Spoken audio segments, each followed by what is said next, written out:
Good evening, everyone. It's now 5:30, and I call this workshop of the Victoria City Council to order. Our workshops are informal, so we'll dive right into our agenda this evening. There are 2 items on our agenda, and we're going to start with interviews for the Planning Commission. So after that, stick around. We're going to have a discussion on downtown parking. So let's start with our Planning Commission interviews. So on behalf of the council, thanks for joining us and making time to make an application and be here this evening to visit with us. We appreciate your interest in serving our community. Your applications were routed to the council in advance of the workshop. So we have 2 full openings on the committee with 3 applications for consideration. If you're in agreement, we're going to conduct interviews in the similar format as our last round.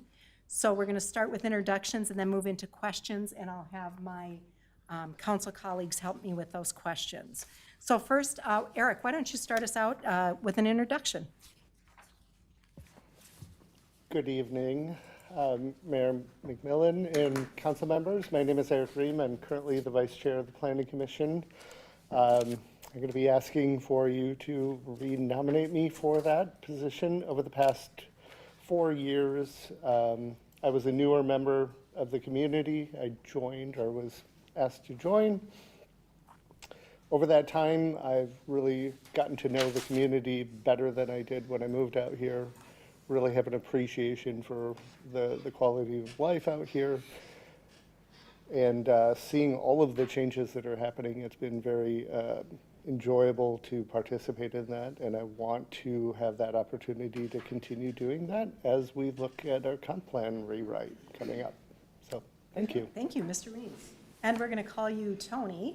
Mr. Claude, go ahead and provide an introduction for us, please. Hey, I'm Anthony Claude, or Tony Claude. Thanks for having me here. I'm originally from Iowa. I grew up there, and then I went to college at Grinnell. Oh, Tony, can you push your button so Yep, sorry. our friends at home can hear? Yeah, Thank you. sorry. I'm Tony Claude, Anthony Claude. Thanks for having me here. I'm from Iowa originally. We moved up here during COVID, about 2021, I think. Before that, let's see, I went to college in Grinnell, Iowa, and then I went to grad school in Villanova and got a degree in sustainable engineering, which is kind of a hybrid degree between like policy and sustainability. So it kind of combines, like, you look at things at projects, processes, and products through the lenses of society and economic and environmental effects. So so after that, though, I just got a job as a web developer, and then after COVID, I just started working from home entirely. And then we moved up here, and I'm just kind of like around here, enjoying the town, doing, city things when you guys host events. So that's the general overview. Very good. Nice to meet you. Yep. And Mr. Kripe hasn't joined us as of yet, but if he does, we'll loop him in. So with that, Councilmember Evansky, can you get us kicked off with the questioning, please? Thank you, Mayor. Yes, absolutely. So the first question I have for you, gentlemen, and we'll, I think, start with you, Tony, and then move to Eric, and then William shows up, then we'll have him join in. But Victoria is no secret. We've been experiencing rapid growth and trying to keep our small town character, which draws people to our community. And it really is responsible, as you guys are well aware, our unique identity. So what does Victoria's identity mean to you, and how would you use that in land use decisions? To me, Victoria means like a small town identity. But at the same time, you have to allow for people to move here, especially with the constraints imposed by the Met Council. So you have to try to balance those. And so that's part of the puzzle we'd be negotiating as a planning committee. But yeah, I'd want to keep the best things about this town, like the lakes and the parks and just the creeks behind people's houses, that's all great. And let's see here.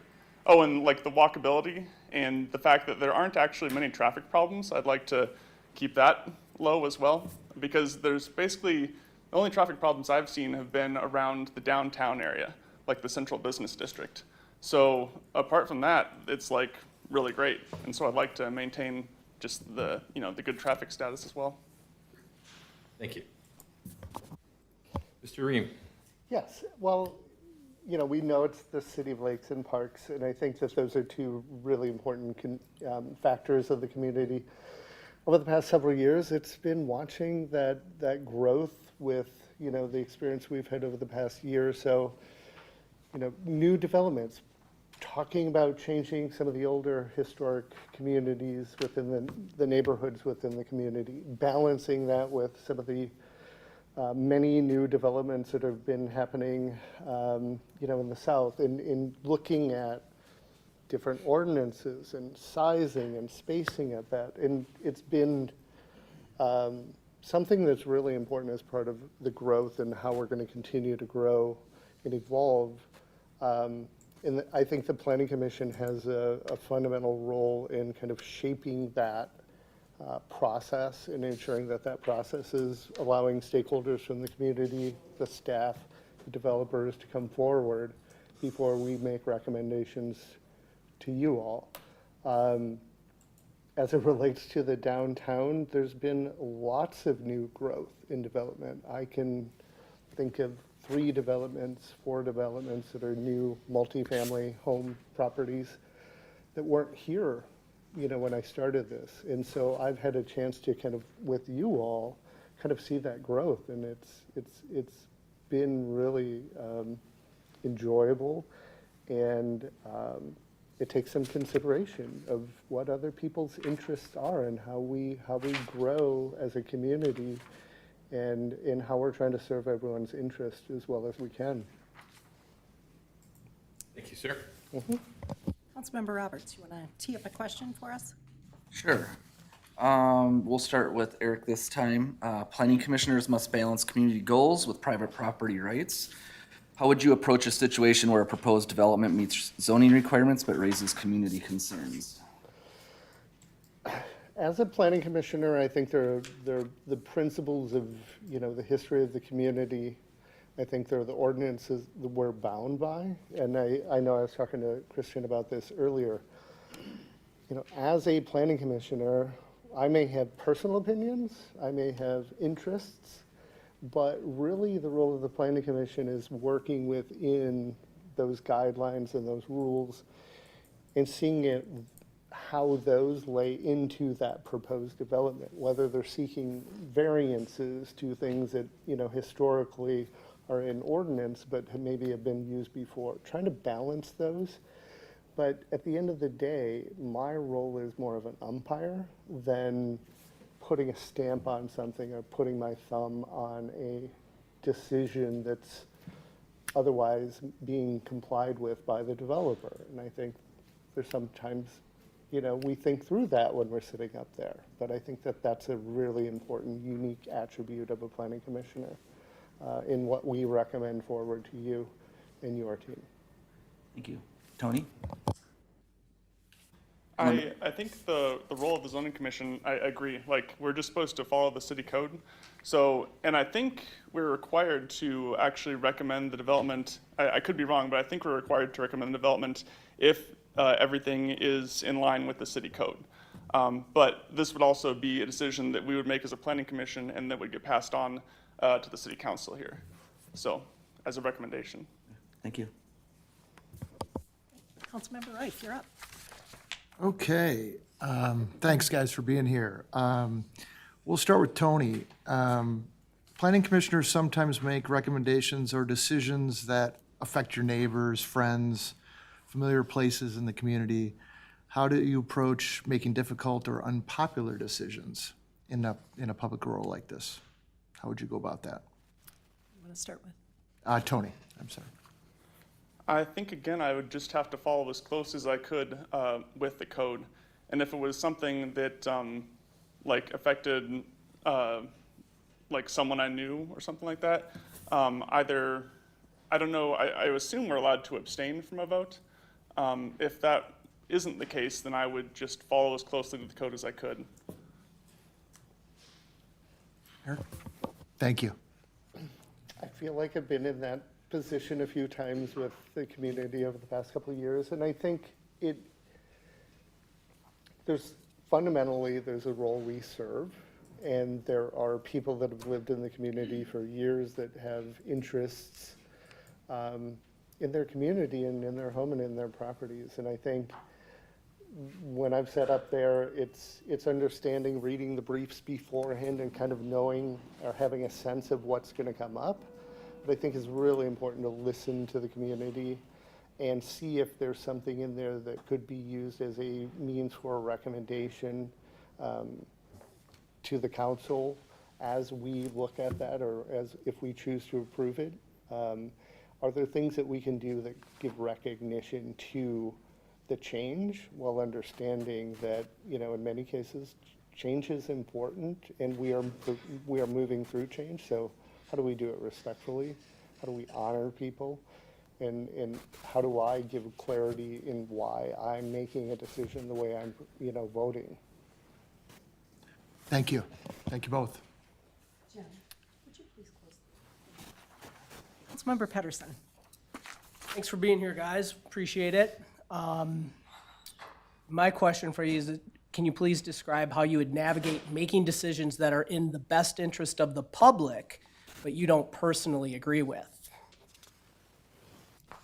We'll start with you. We'll start with Eric this time, correct? I think that's the rotation, yeah. Again, I go back to that principle. I'm serving the community first.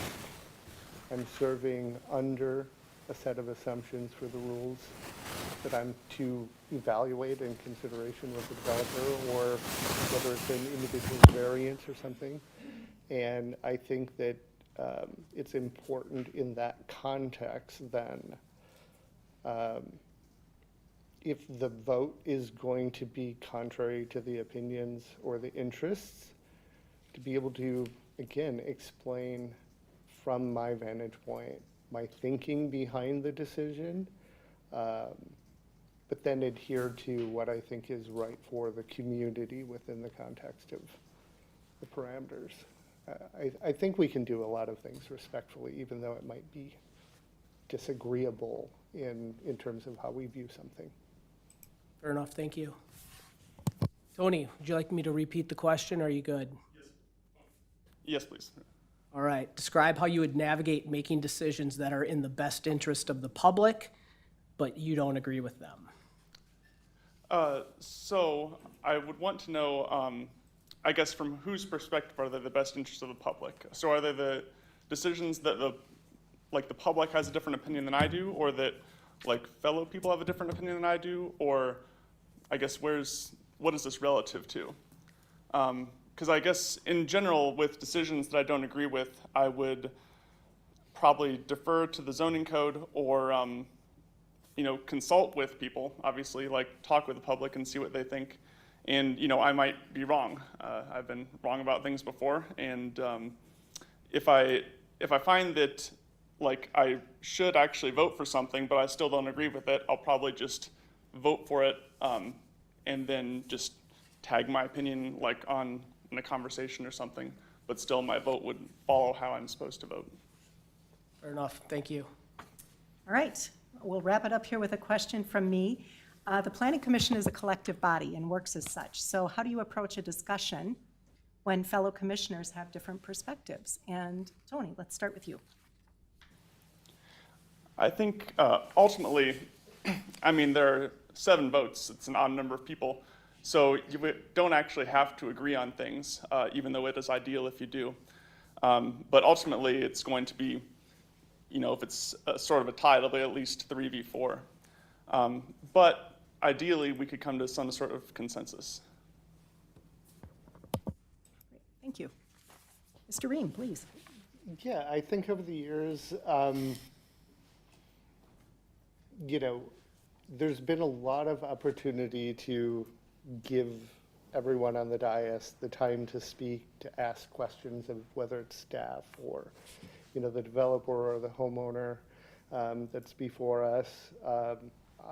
Oftentimes I come in again with ideas, having read everything beforehand, but I'm swayed by, the interactions and the discussions that happen. So I think sometimes we do the pause of, is it quiet?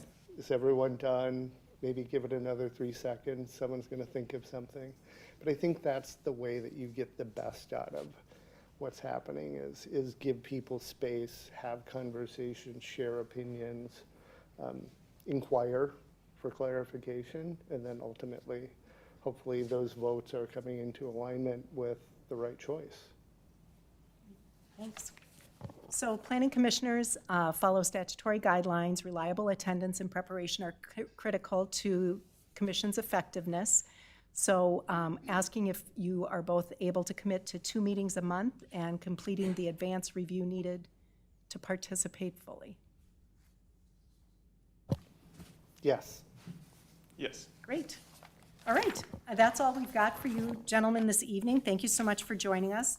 At our council meeting later this evening, we'll be appointing for the commissions. So we have 2 seats to fill. We have 3 applicants, and we will be doing that this evening, and we'll let you know. Thanks so much for your time this evening. We appreciate it. Thanks, guys. Thank you. All right. Council, as those gentlemen are wrapping up, is there anything else we need to do on this part of the agenda this evening? Any clarifying information you're in need of? None from me, Mayor. Nope. All right. All right, moving on. Our next item is a discussion about downtown parking. And kicking off that discussion this evening is our city manager, Dana Hardy. Miss Hardy, welcome. Thank you, Mayor, members of the council. We've got a lot of information to go through in the next 45 minutes here or so. So we're gonna fly through this, and this is meant to be conversational. So if there's any questions or comments or clarification needed, just let me know, and we can do that as we go along. But tonight we're going to be talking about, we're going to just start by presenting some history, so some historical context on our district-wide parking strategy. And then we're going to talk a little bit about the things that we have done over the last decade or so to address parking in our downtown. And then we're going to review a request to have the city, have a city-led project for a municipal parking structure. And then our goal this evening is just to review strategy and actions and determine whether council would like to pivot in terms of where we have been. So on that note, before we talk about how we got to where we are today, I think it's important just to understand the lens from which decisions about parking have historically been made. So our parking strategy has been rooted in preserving what we're going to call the Victoria experience, and that is having a walkable, charming downtown. And our strategy for downtown parking comes from our master plan, which was first established in 2008. And that plan prioritizes walkability, compact development, preservation of that small town character, so preservation of that Victoria experience. For nearly a decade, we've formally studied, we've gathered data, we've actively monitored our downtown parking, we've even increased parking supply. Across multiple studies and councils since 2017, the consistent finding has been that downtown parking concerns are driven more by proximity than actual capacity. And with that, we've been delicately balancing convenience with preservation of that Victoria experience. To better understand that balance, let's step back to 2018. We had our first formal parking study and a community task force to look at downtown parking. At a very high level, the study and the community task force affirmed that the historical approach in preserving that downtown character and small town charm by promoting walkability and that pedestrian experience has been key to our vibrance. The study also recognized that at some point, parking is going to reach capacity and decisions are going to be made, or will need to be made, about investment in parking expansion, specifically parking structures. And that question is, have we reached capacity? The 2018 study showed that about half of our downtown has already been devoted to parking and rights-of-way, and peak utilization hovers at about 75%. So our parking study experts have said that, and industry guidance have said that that 75% level just doesn't warrant new supply. It really rather focuses on improved use of existing resources. So that core issue identified was proximity expectations rather than overall capacity. In fact, the study and the community task force recommend that construction of a parking structure be a last resort. And if and when a parking structure would be considered, the decision should be tied to development or redevelopment. It would include private participation where the city may elect to participate in the cost.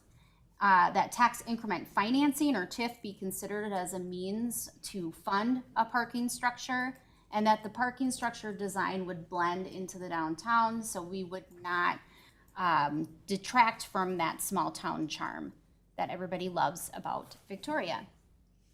One of the questions that you all raised during February 9th when we were talking about bringing this item to discussion was whether the 2018 parking study accounted for both Winchester and Rye and the Victoria House being open at the same time. So we wanted to bring that information back to you this evening. The study was conducted in late 2018, just before Winchester and Rye opened, and the analysis did account for both restaurants being open concurrently. And what we found through the Winchester and Rye approval process is that there was capacity left in the district.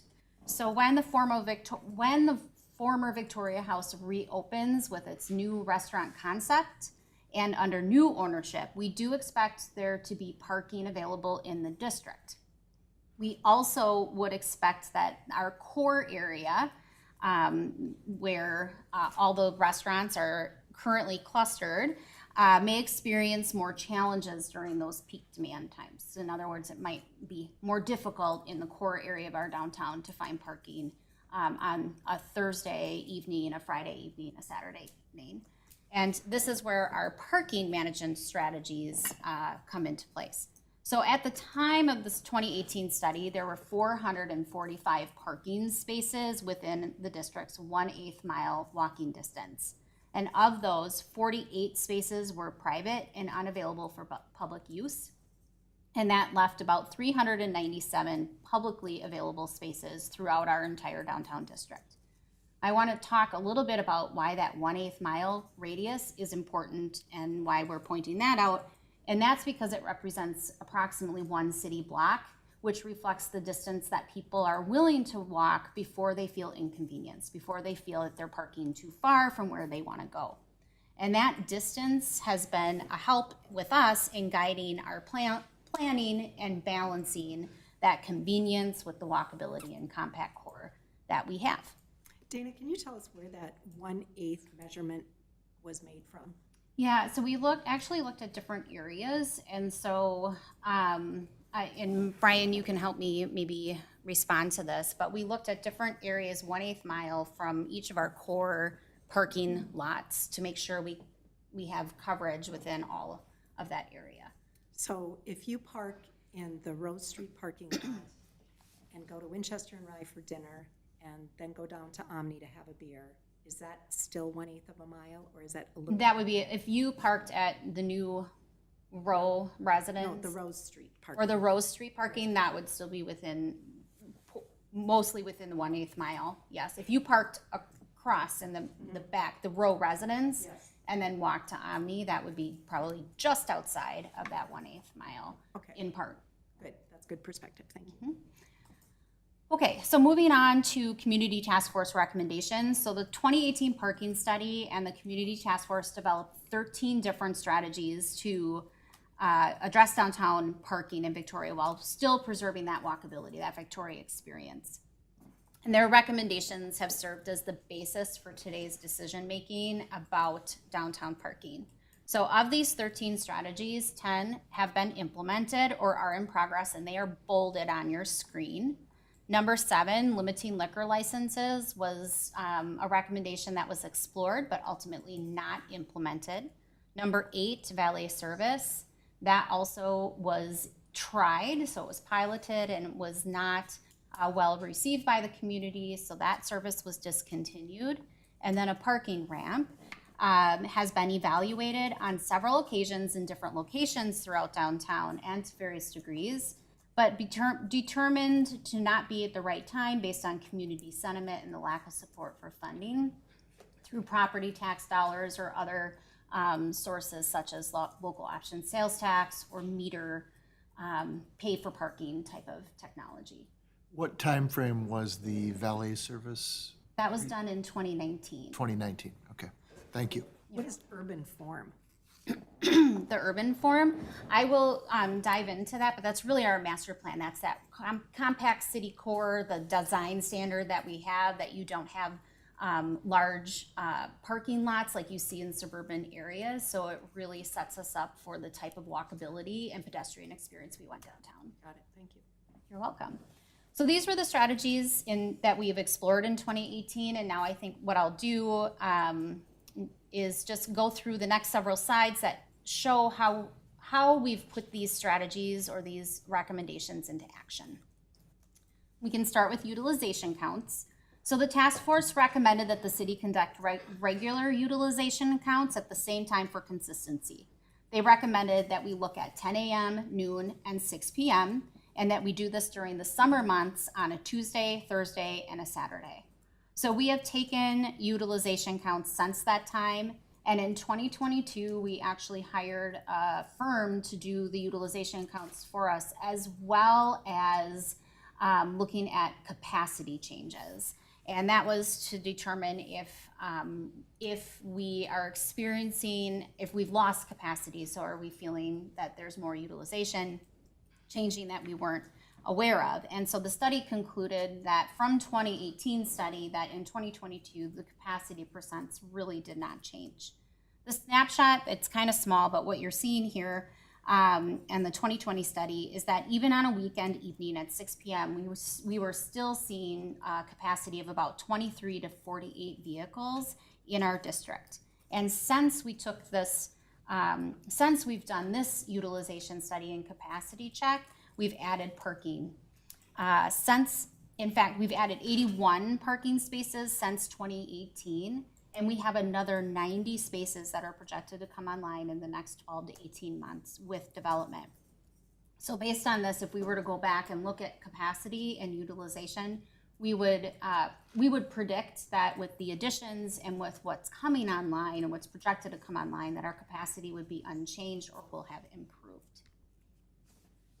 Wayfinding and signage. So this is the community task force recommendation that we develop a wayfinding plan to help identify pathways between those key destinations and parking lots. The plan was developed and wayfinding signage has been installed in key locations downtown. And we also have plans to enhance and add additional signage and wayfinding signs throughout downtown. So the example that you're seeing online right now is currently in our row parking area, the new row building, and we have plans to roll out those newly branded signs in other locations throughout downtown later this year. Parking restrictions. So to improve availability of convenient downtown parking for visitors, we implemented targeted parking restrictions specifically in those high demand areas. We placed 15-minute parking signs in several key locations that have high turnover. And that allows convenient access to several restaurants and quick grab and go type scenarios, including the post office, just a quick drop off. We also established time limited 2-hour parking in our downtown core to encourage spaces to turn over. And then the city continues to encourage our businesses to direct long-term and employee parking to the outer edges of the district to ensure that our visitors and those patrons to the downtown businesses have access to parking that's closer to the restaurants and businesses and entertainment and retail. Enforcement and technology was another area that we looked at, and the community task force recommended that the city evaluate enforcement approaches to encourage that all-day or long-term parking, especially in those high-demand areas. The community task force suggested that enforcement be done by leveraging community service officers. We have hired a CSO dedicated to the city full-time, And that position does serve as our primary enforcement for parking. The task force also recommended that we explore different technology to help with that enforcement and to help people understand where parking is available. And a workshop was held in 2019. Council direction at the time was the cost to implement that technology was significant. And we reviewed things like pay meters, so pay stations, in-ground sensors, and real-time GPS tracking. So as an order of magnitude, it was roughly $100,000 in any of that technology just to buy in for approximately 300 spaces. As you add more spaces, the cost goes up. And that was in 2019 dollars. The Community Task Force also recommended that the city revise its parking ordinance to provide clarity on parking requirements for new development, and that our ordinance revisions be written in a way that is easily interpreted by the community. As you know, we are undergoing right now a comprehensive review and update of all of our city code and our zoning code. And so parking will be reviewed as part of this process. Maintenance was also highlighted, and with the task force recommending that maintenance be prioritized for both the public and the private parking areas downtown. The city implemented this recommendation. We have dedicated one full-time public works employee to downtown maintenance, and we have an additional FTE projected in 2027.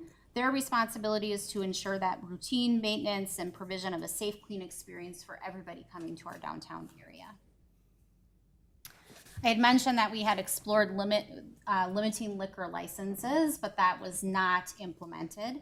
And the reason this was looked at is because establishments that provide liquor are generally creating greater demand during those high peak times. And so the task force recommended limiting those liquor licenses. This was really based on a short-term recommendation with Winchester and Rye coming on. This study was done in 2018.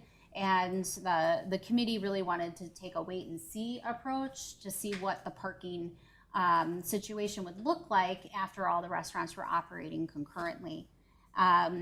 Ultimately, the council decided not to move forward with that implementation.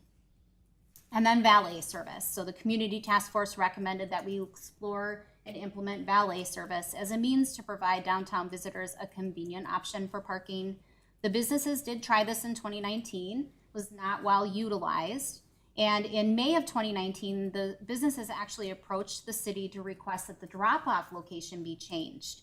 It had started in the Rose Street parking lot, and the request was to move it to a more central location to encourage more people to use that.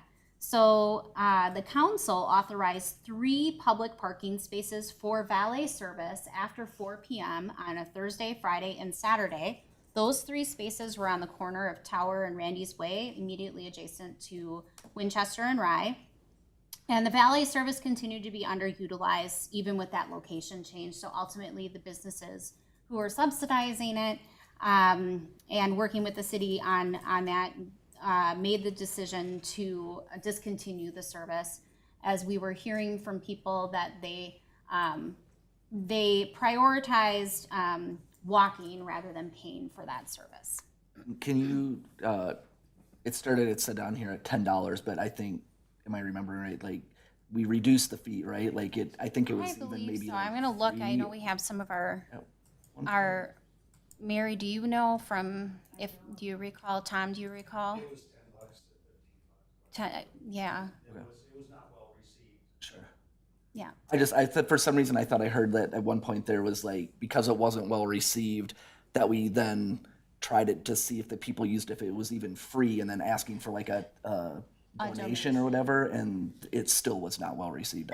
The city was not, it really was a coordinated effort on the businesses that were participating, so the details of what was being charged are a little iffy for me. Okay. They're foggy, so I'd have to do some research on Oh, it. that's right. Thank you.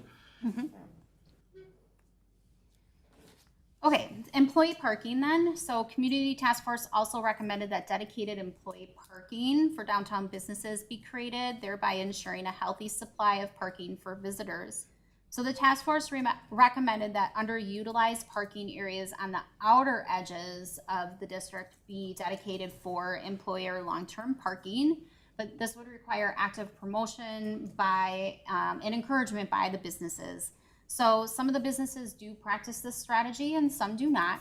And so if we had more businesses practicing this strategy, employee parking could certainly improve circulation within downtown, making more of that on-street or curb available parking in our downtown turnover. So as we look at the landscape today, employee parking really represents the greatest opportunity we have within our current parking management strategies. In 2023, we conducted a survey for the businesses, and we heard from 15 downtown businesses that included restaurant, entertainment, retail, and service industries. And those 15 businesses represented 260 employees. And we learned through that survey, through self-reporting, that most employees in the downtown are parking in those in the core area. So employee parking demands hit their highest points between noon and 6 p.m. when people are arriving for their shifts. And with 105 employees parking in those high demand areas during the weekdays and 72 employees during the weekends. So we really feel like this means that there's some hidden capacity, and management strategies could help us unveil or release this hidden capacity. And that survey reveals that that significant portion of full lots in these high demand areas are occupied not just by visitors, but employees. And that employees are parking in that center of the district for 4, 6, and even up to 8 hours at a time. So if employees were to shift to the outer edges of the district for parking, the effect is comparable to adding approximately 100 spaces without constructing new infrastructure. So the data suggests that we may need stronger requirements for employee parking plans, specifically for more higher intense uses. So think restaurants and other entertainment for those future developments. And that might be something that council might want us to explore as we go through our code review. Similar to valet service and another parking management strategy that's not yet been explored but would fit into this conversation is micro transit service. So the idea would be to encourage parking on the outer edges of our district for visitors and employees. And that we could, in the scenario, if you look at the map here, you can see this expands beyond our downtown and goes all the way down to at Lions Park. We could even explore an option that would extend to the recreation center. And that would encourage visitors, employees to park further away from the destination and be picked up by a dropper and dropped off at a convenient fixed stop near a downtown business for no cost. So this would be a free service. There could also be a pay-up option. So riders would pay a small fee to be dropped directly at the door of the business. So establishing a route like that would include locations like Lions Park or the rec center, would also allow residents who live in those neighborhoods nearby to leave their car at home, hop on this ride service, and be able to get to and from downtown at no cost.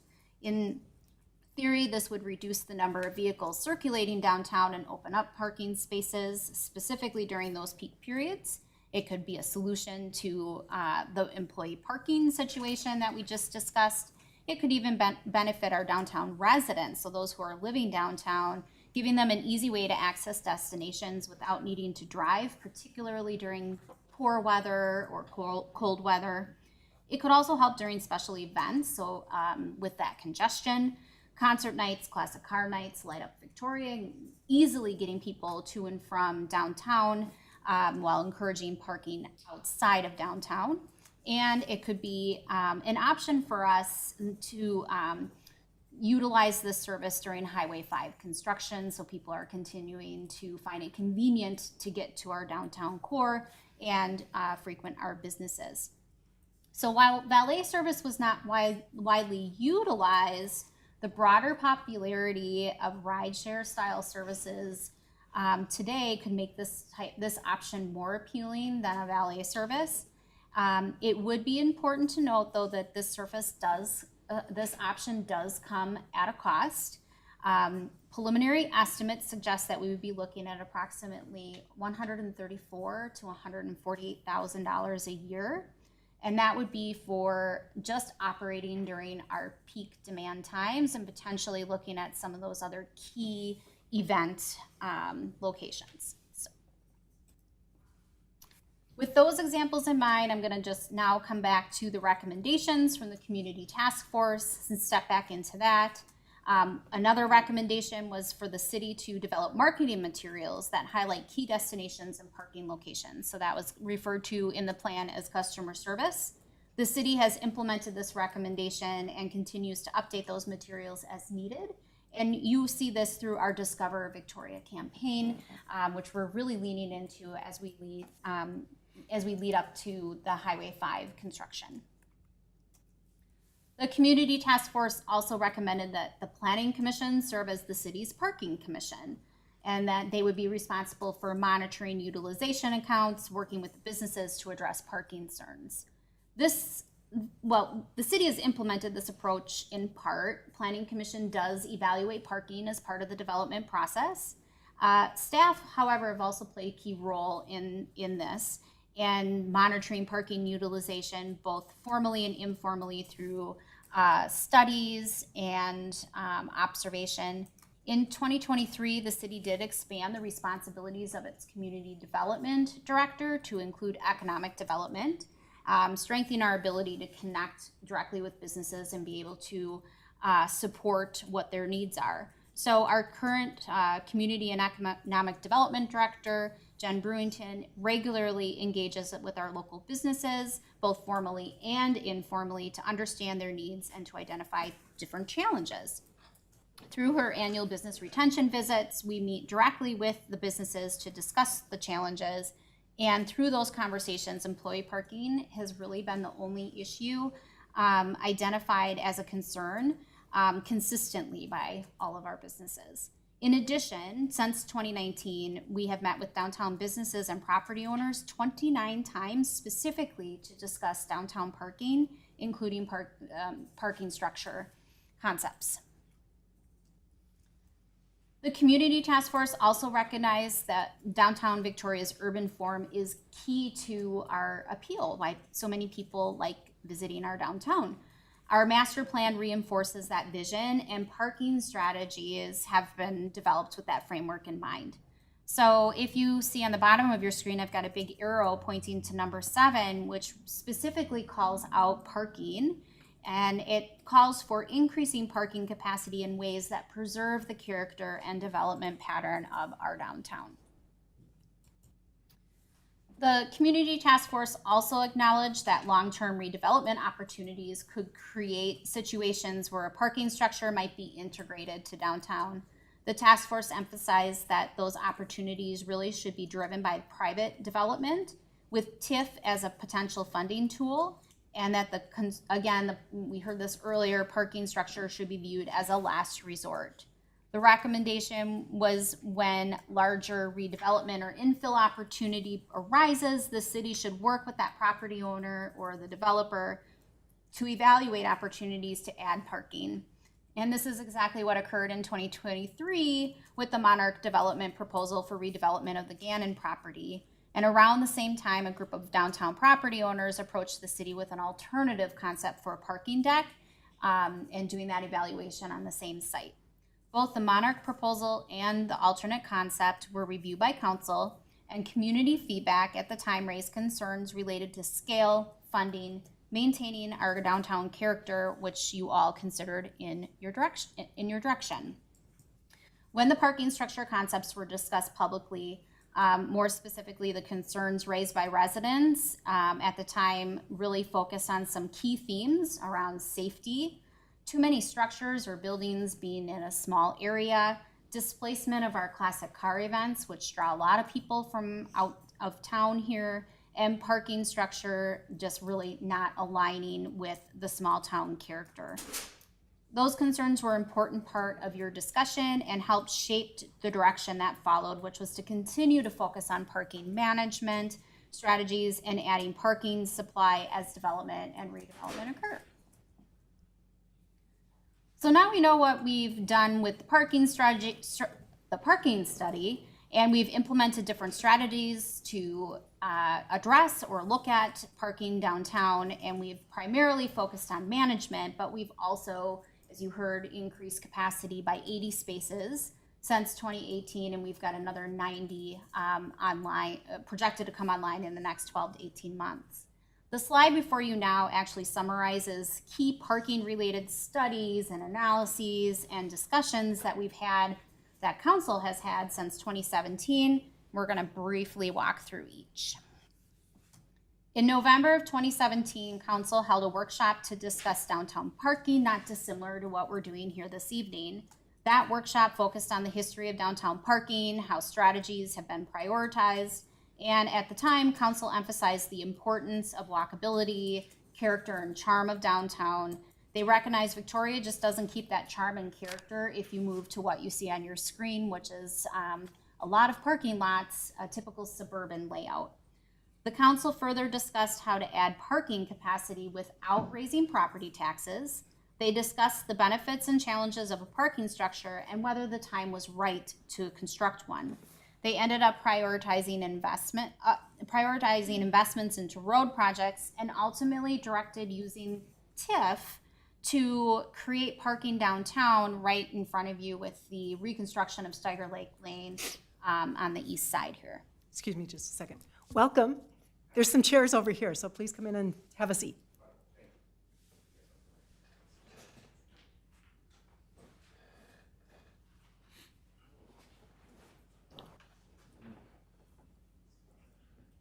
You can sit there, that's fine.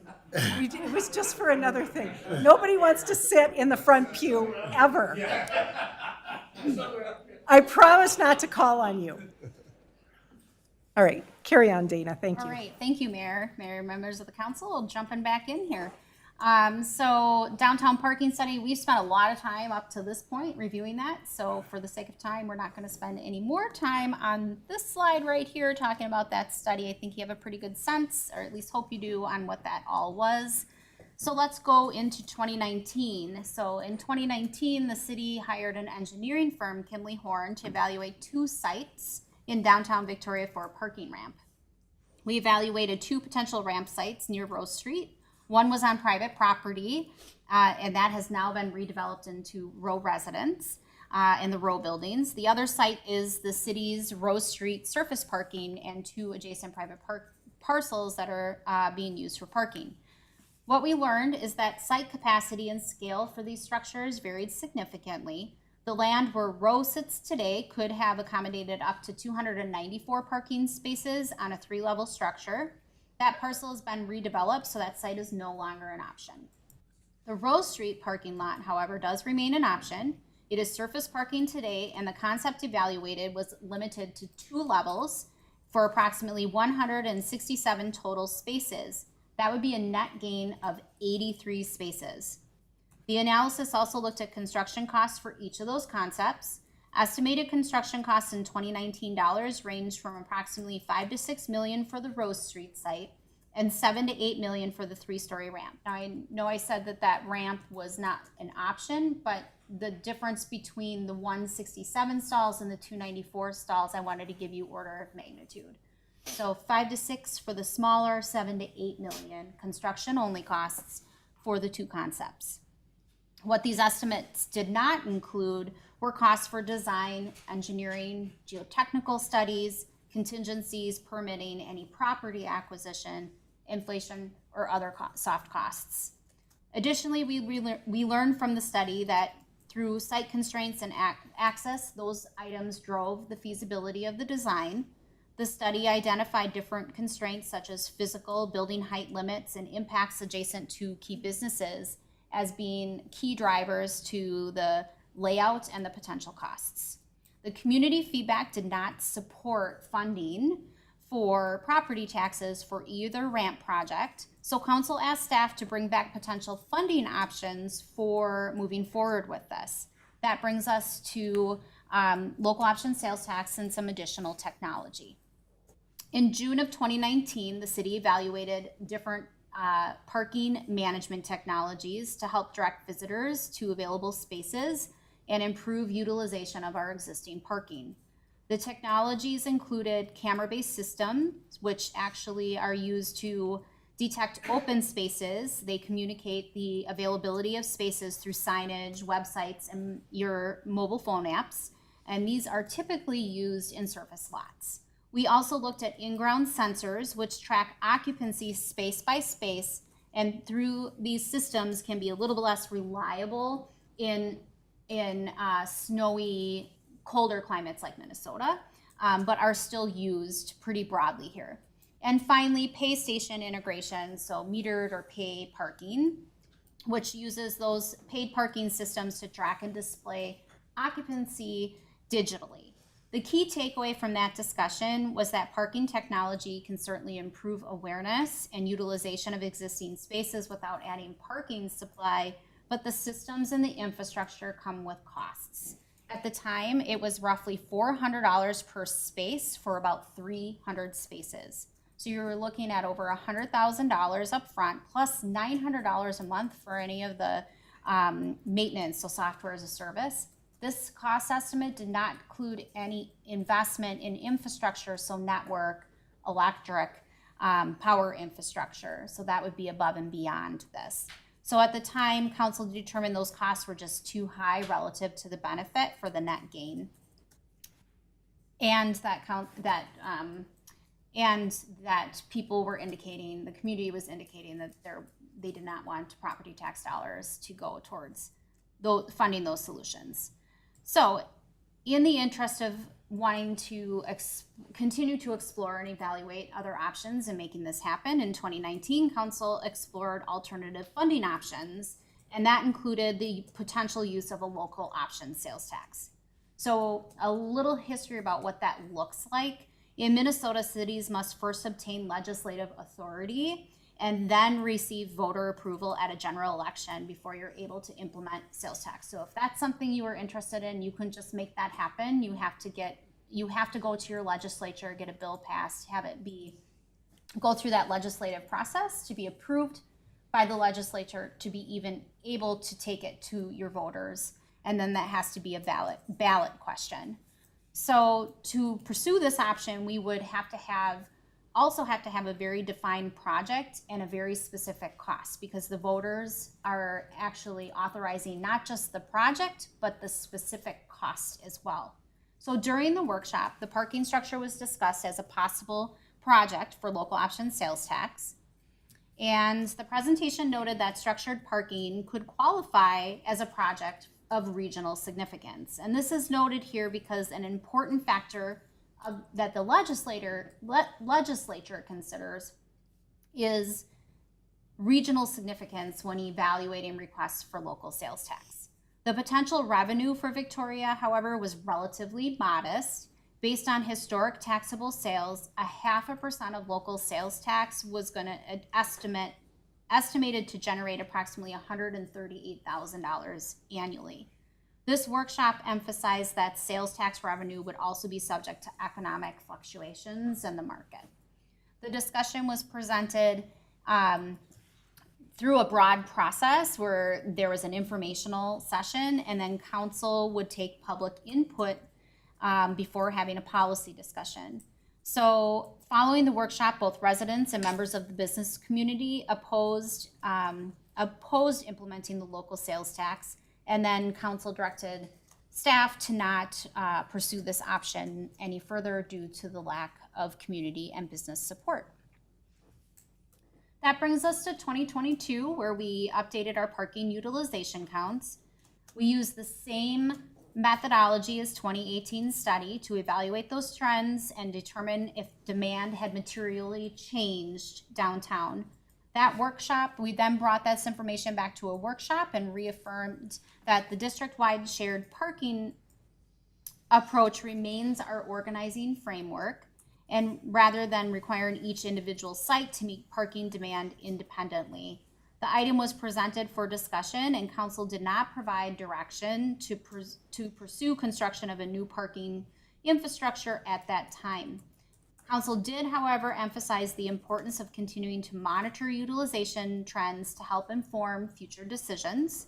It's also important to note that since those changes have occurred, Since that time, several changes have occurred. Additional parking has been added along Rose Street as part of the Row project, along Steiger Lake Lane going to the west toward downtown west, and east towards the new veterinary clinic. With Victoria Condo's final plat approved in February, additional parking will also be added in the core of downtown.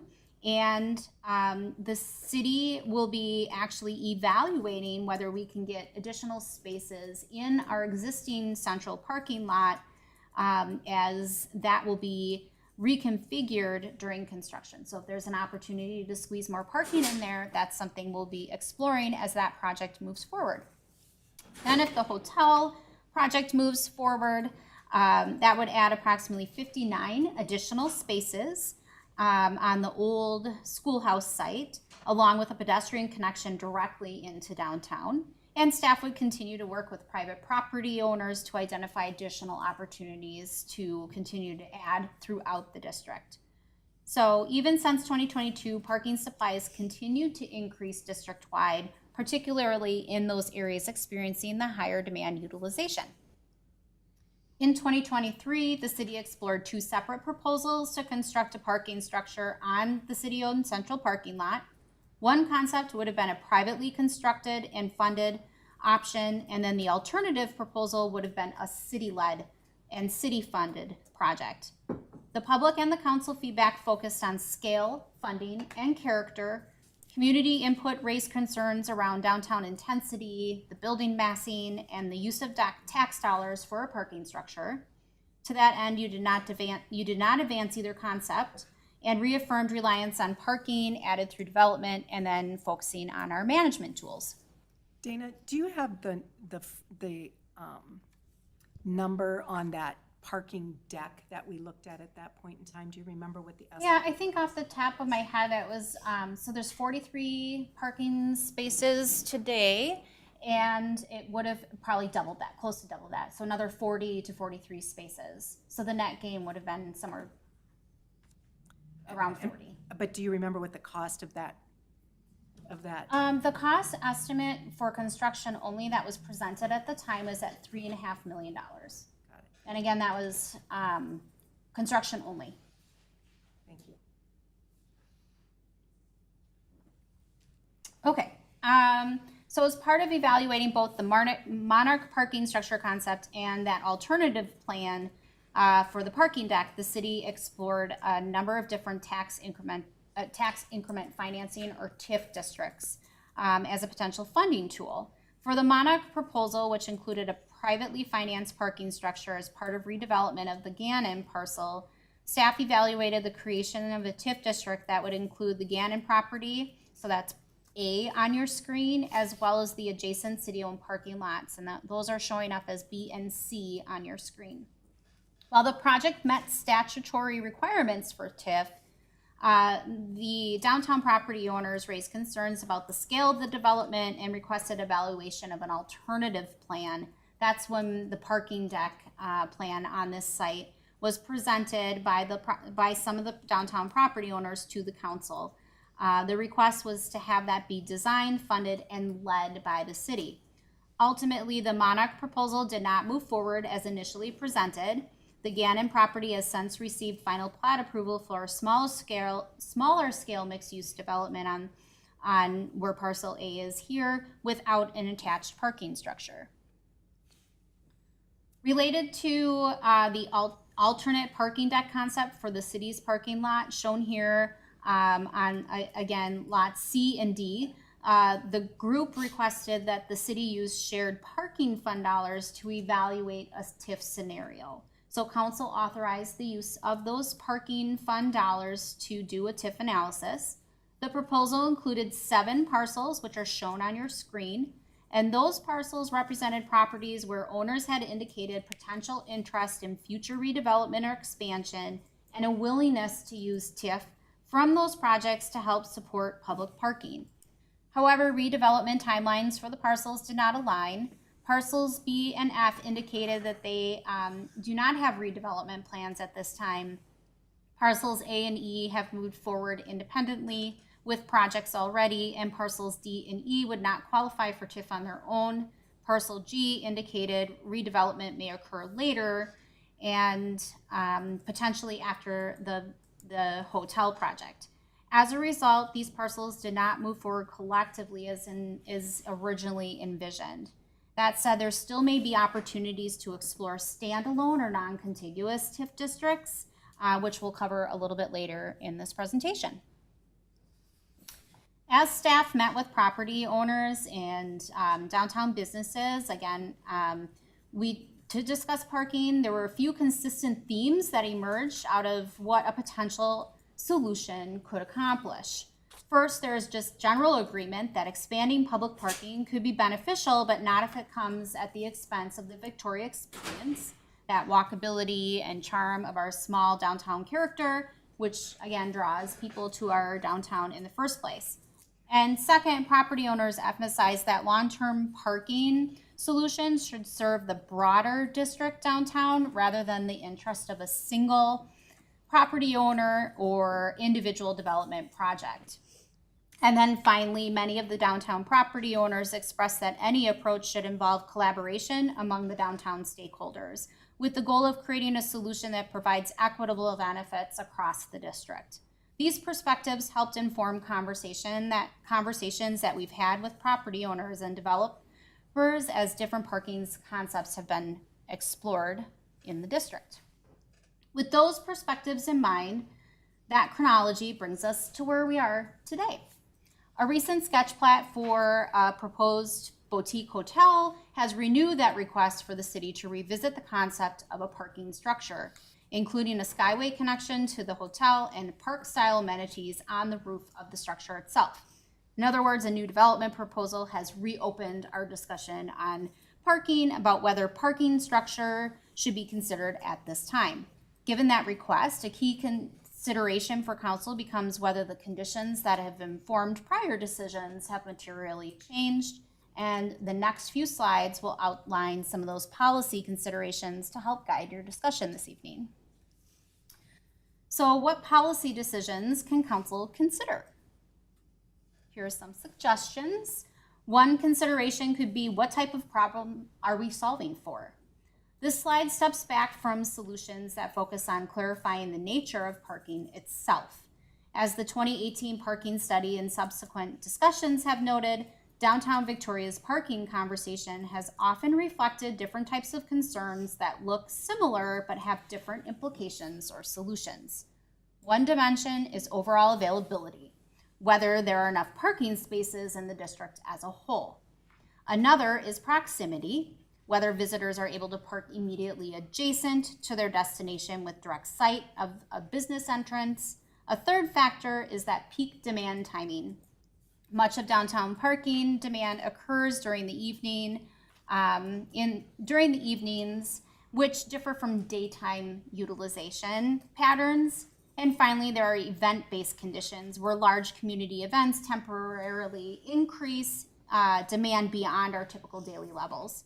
So this policy consideration is intended to clarify which of these conditions you all believe is the primary issue to be addressed, because each one could point to a different strategy or solution, from management to circulation tools to potential investment into parking structure. As you've seen in earlier slides, council has considered parking structures in several contexts over the past decade, most recently in 2023, and at those times you determined that moving forward was just not warranted. So the question here is whether the underlying conditions that inform those decisions have materially changed. We've grouped those conditions into three factors that have historically guided council's discussion. Those are utilization trends, development pressures, and community sentiment. Utilization trends speak to whether there's measured parking demand, whether the measured parking demand has approached levels that would justify expanding the supply. And development pressure reflects whether the scale or the pace of downtown development is creating structural parking needs that cannot be met through the district-wide parking management strategies we've currently been focusing on. And community sentiment recognizes that prior discussions about a city-led and city-funded structure included significant public feedback, particularly around scale, character, and the use of property tax dollars. So the policy consideration is intended to frame whether those factors have shifted enough to justify revisiting a major investment in parking at this time. And then do current utilization levels and projected growth support pursuing a parking structure? This slide is intended to frame the policy question that council's been grappling with the last several years as structured parking has been discussed in different contexts. Both of these concepts, our central parking lot and then that Rose Street lot, coming from private studies. They evaluated structured parking in downtown Victoria. The first reflects a smaller 2-level parking deck on the central lot, and the second reflects a larger Rose Street ramp that was evaluated in 2019. What's helpful about looking at these together is that it illustrates the relationship between cost and capacity. Even at a smaller scale, structured parking represents a multi-million-dollar investment and results in a relatively modest net increase in public spaces compared to the existing surface lot. And I want to point out that these estimates are construction only. So again, they don't include design or engineering, permitting, geotechnical work. Those numbers were snapshot in time, so 2019 and 2023 respectively, or vice versa. So the policy consideration for council is not simply whether a parking structure could be built, it's whether the level of public investment required to construct the parking is warranted given the number of spaces that are gained and the current projected demand. The slide is intended to anchor that cost to capacity relationship. The cost to capacity relationship. All right, moving in to give you a little bit of perspective into what that means for property tax and for the city levy. If you are considering pivoting from parking management strategies to construction of infrastructure, I wanted to give you a little snapshot in time that would provide you a little bit of order of magnitude on levy and property tax projected impacts. The chart in front of you shows our current levy projections for 2027 and then compares 2 different bonding scenarios. One, scenario A, adding a $3.5 million bond, and scenario B, a $6 million bond, specifically for a parking structure on top of our projected levy. Scenario A, that $3.5 million bond, this would require a $300,000 annual increase, adding an additional 3.34% to our levy, bringing the projected total levy in 2027 to 13.17%. That nearly doubles the tax impact on our median home compared to the status quo. Then scenario B, a $6 million bond, would require an additional $510,000, adding an additional 5.68% to our levy, bringing the projected levy increase to 15.51% and increasing the tax impact on $1 million property by roughly 2.7 times. So the other thing that I would like to note about the bonding is that these would be 15-year bonds. So the $300,000 and the $510,000, you would have to add that into your budget every year for the next 15 years to make sure that you're covering the debt for those payments. And Dana, just to be clear, this is if we add the cost of a parking structure to our levy without using any kind of TIF benefit. Mayor and members of the council, yes, that would be what, if the city had to bond, so even if this was covering a portion of that, this would just be if you had to borrow money at giving you snapshots, order of magnitude in time. But yes, that could be a scenario. Okay, thank you.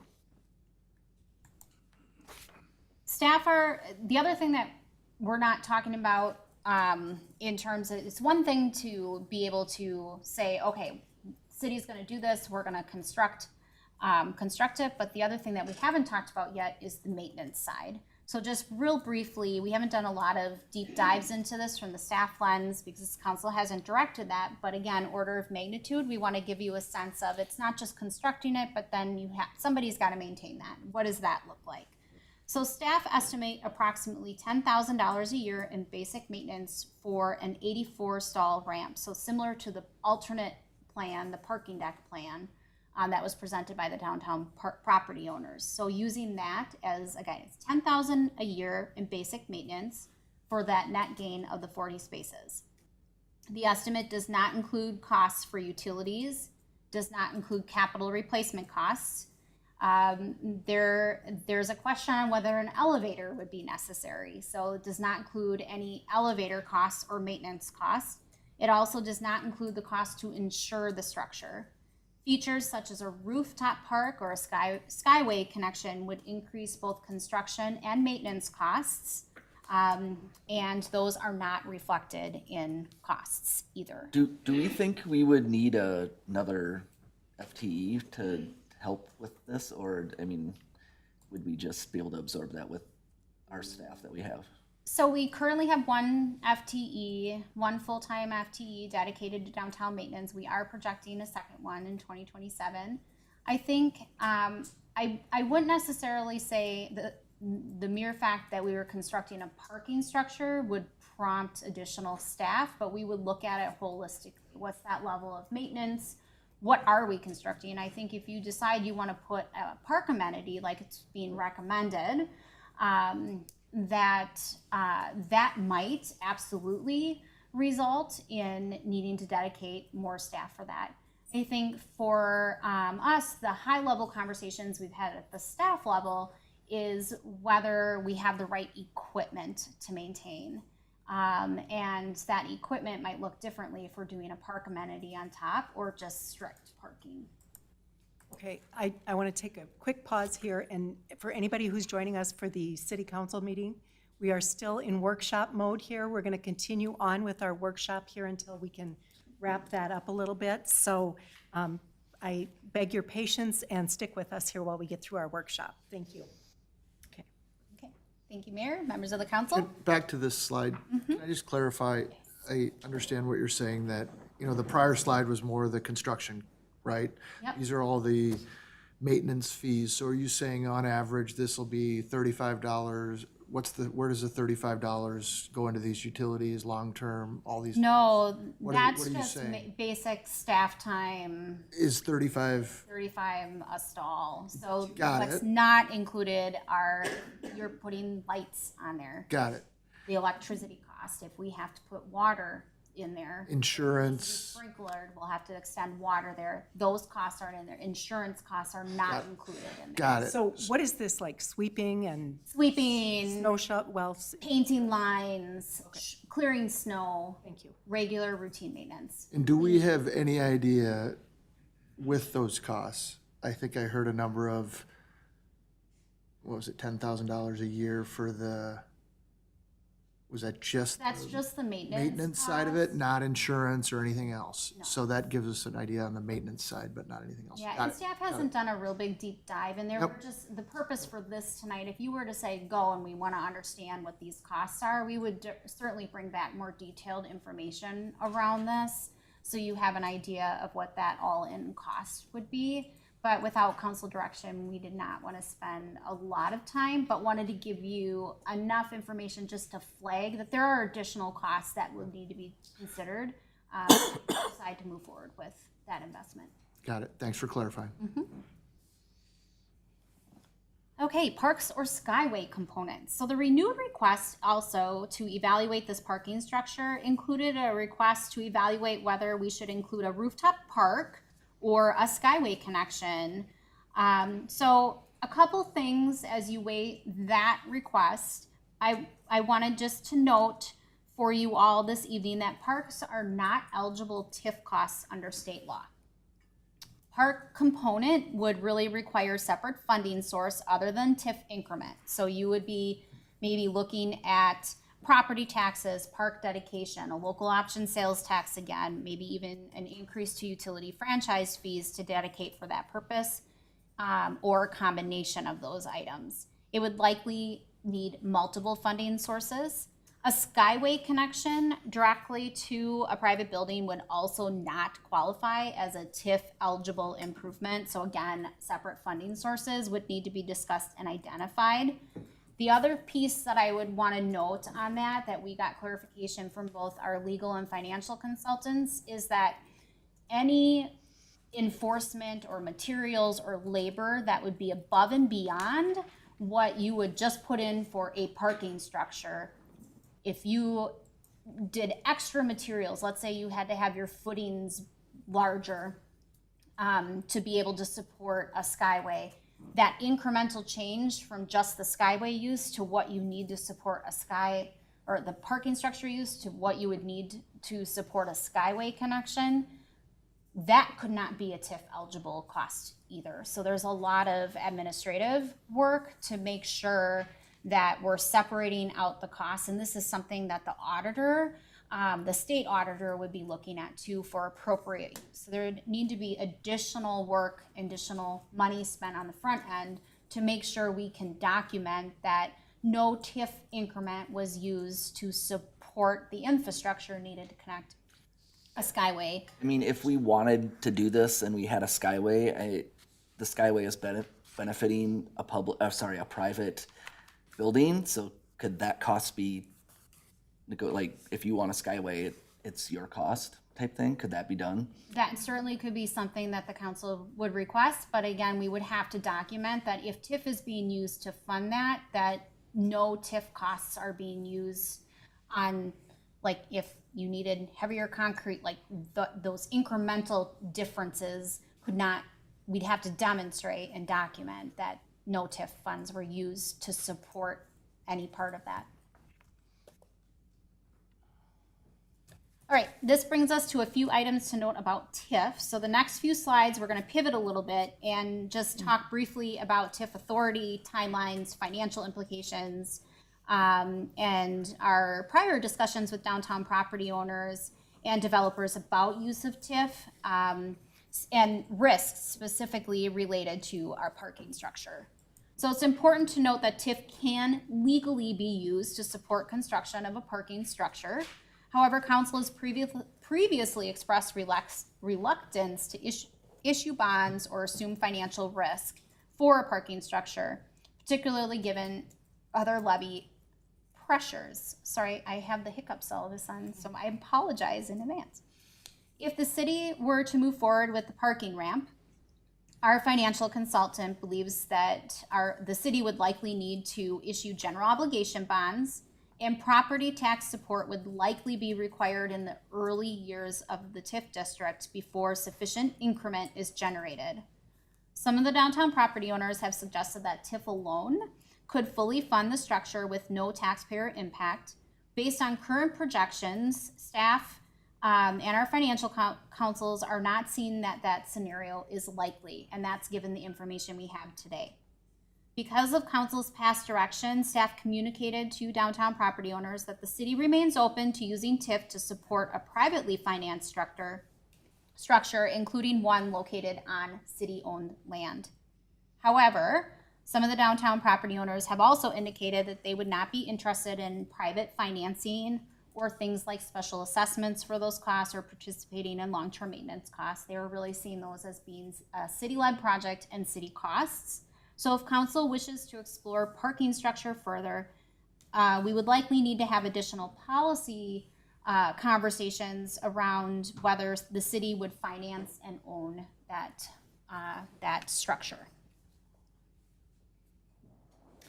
And if the city issues bonds, it assumes risk that property values and increment remain sufficient, legislative changes do not affect the TIF revenue, and increment materializes as projected. So I want to pause here and just say that there are two examples today that we have in Victoria that demonstrate the risk. And that is with two districts, the Flats and Rose Street. Both in part were created to address parking in downtown. And they have not generated sufficient increment to cover the debt, and we have actually used property tax dollars to cover those costs until we can pay ourselves back when the district starts, when that increment starts hitting those projections. So on both of those, we're looking at roughly 2034. So well after the bonds have been after the bonds have been paid off. So property taxes are supporting currently those parking spaces until we can pay ourselves back over time when the increment is sufficient enough. Oh, sorry, go ahead. Can you go back to that slide? I have two questions for you. Legislative changes that do not affect TIF revenue. So we understand that we are at the mercy of the legislature and they can make these changes. If we do a TIF project, is it not grandfathered in under the current rules? I'm actually gonna put our attorney on spot. Do you know off the top of your head? Is it really comes down to the like how the legislation is written? So, I know that we have had in the past, I can't speak specifically, but in talking with our, financial experts on this, that legislative changes have impacted existing taxes, particularly as to how we can use pooling dollars. So it can be impactful, but I think it really ultimately comes down to legislative changes or how the legislation is written. And if that's something that you want to learn more about, we could certainly bring that information back to you. And then the second question I have for you on the TIF districts that are in play now that are not meeting our bond payments, and we are using tax levy to do that. Are those 15-year or are those 26-year? Oh, I don't know off the top of my head. And the reason why I ask that question is because do we just need to go further into the 26-year eligibility, or are we already 26 years trying to? So if you could find that out. I can certainly find that out, but for order of magnitude, which I would anticipate might be a follow-up question, is for each of those, we're looking at roughly $800,000 that we're borrowing from our taxpayers to cover those bond payments. So $500,000 on one roughly project and $300,000 on the other. So the risk is real. It does exist. It's going to be my question. Thank you. Welcome. One other question. I know you don't have a crystal ball, but how we rely on our AAA bond rating, right? And it has helped us with better interest rates numerous times. So how would bonding for something like this affect that? Yeah, we've had some conversations with our financial consultant, just looking at that generally speaking, and I'm trying to figure out how to frame this in a non-complex way, technical way. Part of what the rating agencies look at is long-term planning, and part of why we have a AAA bond rating is because we're really good at predicting when we're going to carry debt. It's planned. What's rolling off, we time things, we time capital investments, we time our plan around those ebbs and flows. So when debt's going to fall off, then we'll take on more debt. So we're not having a lot of debt at one time. And so we're able to demonstrate the need, and there's a whole formula that they look at doing that. And so something like this, even though if you're looking at, let's just say the two bond scenarios I gave you, $3.5 million and $6 million. I don't know if that's what the number is going to be, but use those as an example. They're multi-million-dollar investments that are currently not in our bonding plan, they're not in our long-term financial plan. And we've got a lot of debt right now that if we were to take this on unplanned, and we didn't delay other projects or pay cash for other projects, it likely could have an impact on our rating because it hasn't been planned and there isn't enough debt in that short-term period falling off. And so those are things that we would maybe, if timing is something and you want to explore where and when it might make sense in terms of just a financial plan lens, we could do more work around that. But it certainly could have an impact on us. And especially the other thing is they look at businesses that are coming into town and making investments, growth. So if the market, just the general economy, slows down, and then you take that that you're having that investment and you don't have the tax or the growth to pay for that or offset that cost, that can also have an impact, so. Thank you.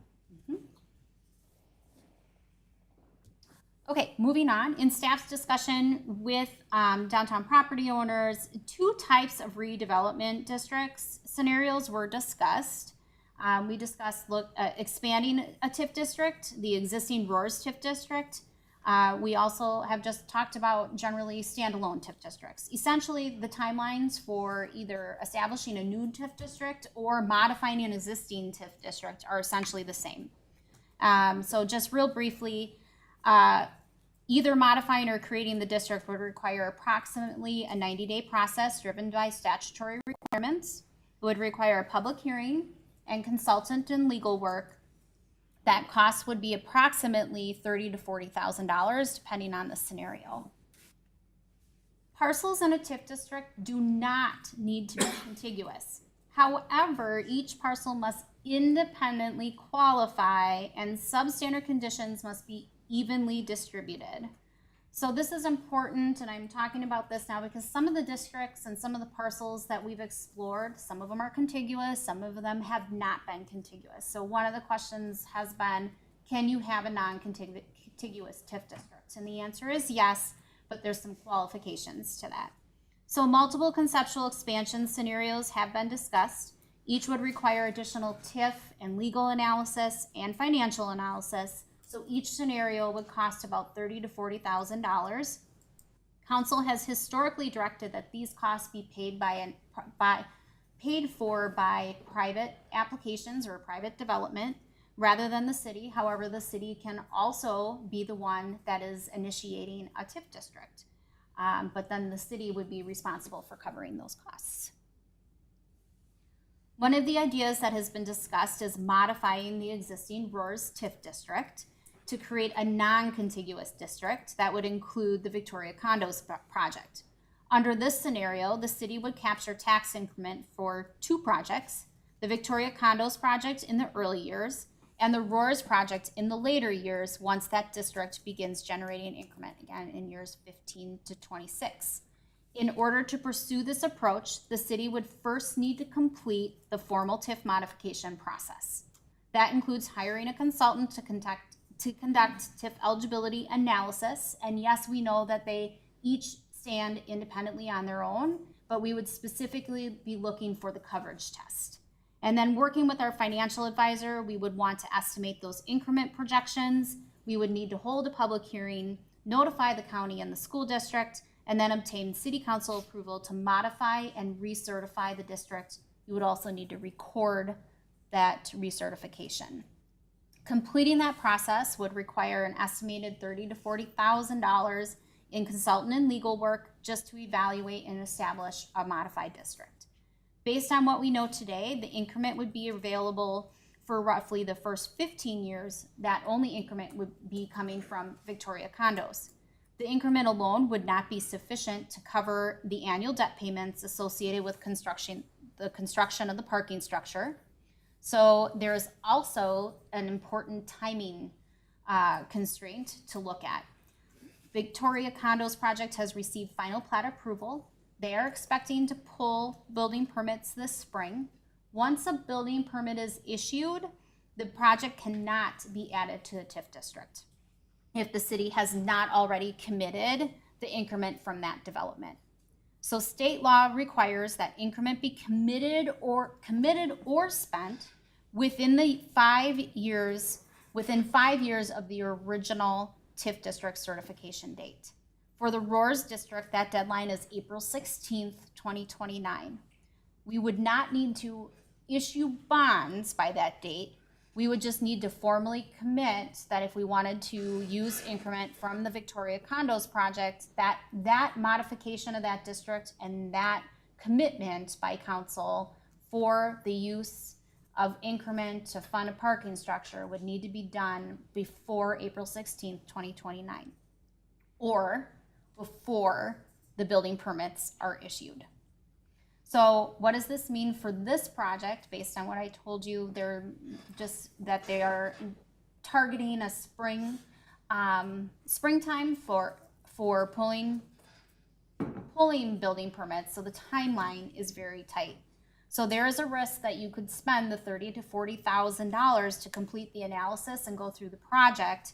But if the condos project pulls permits before that process is complete, you would not be able to include it in the district.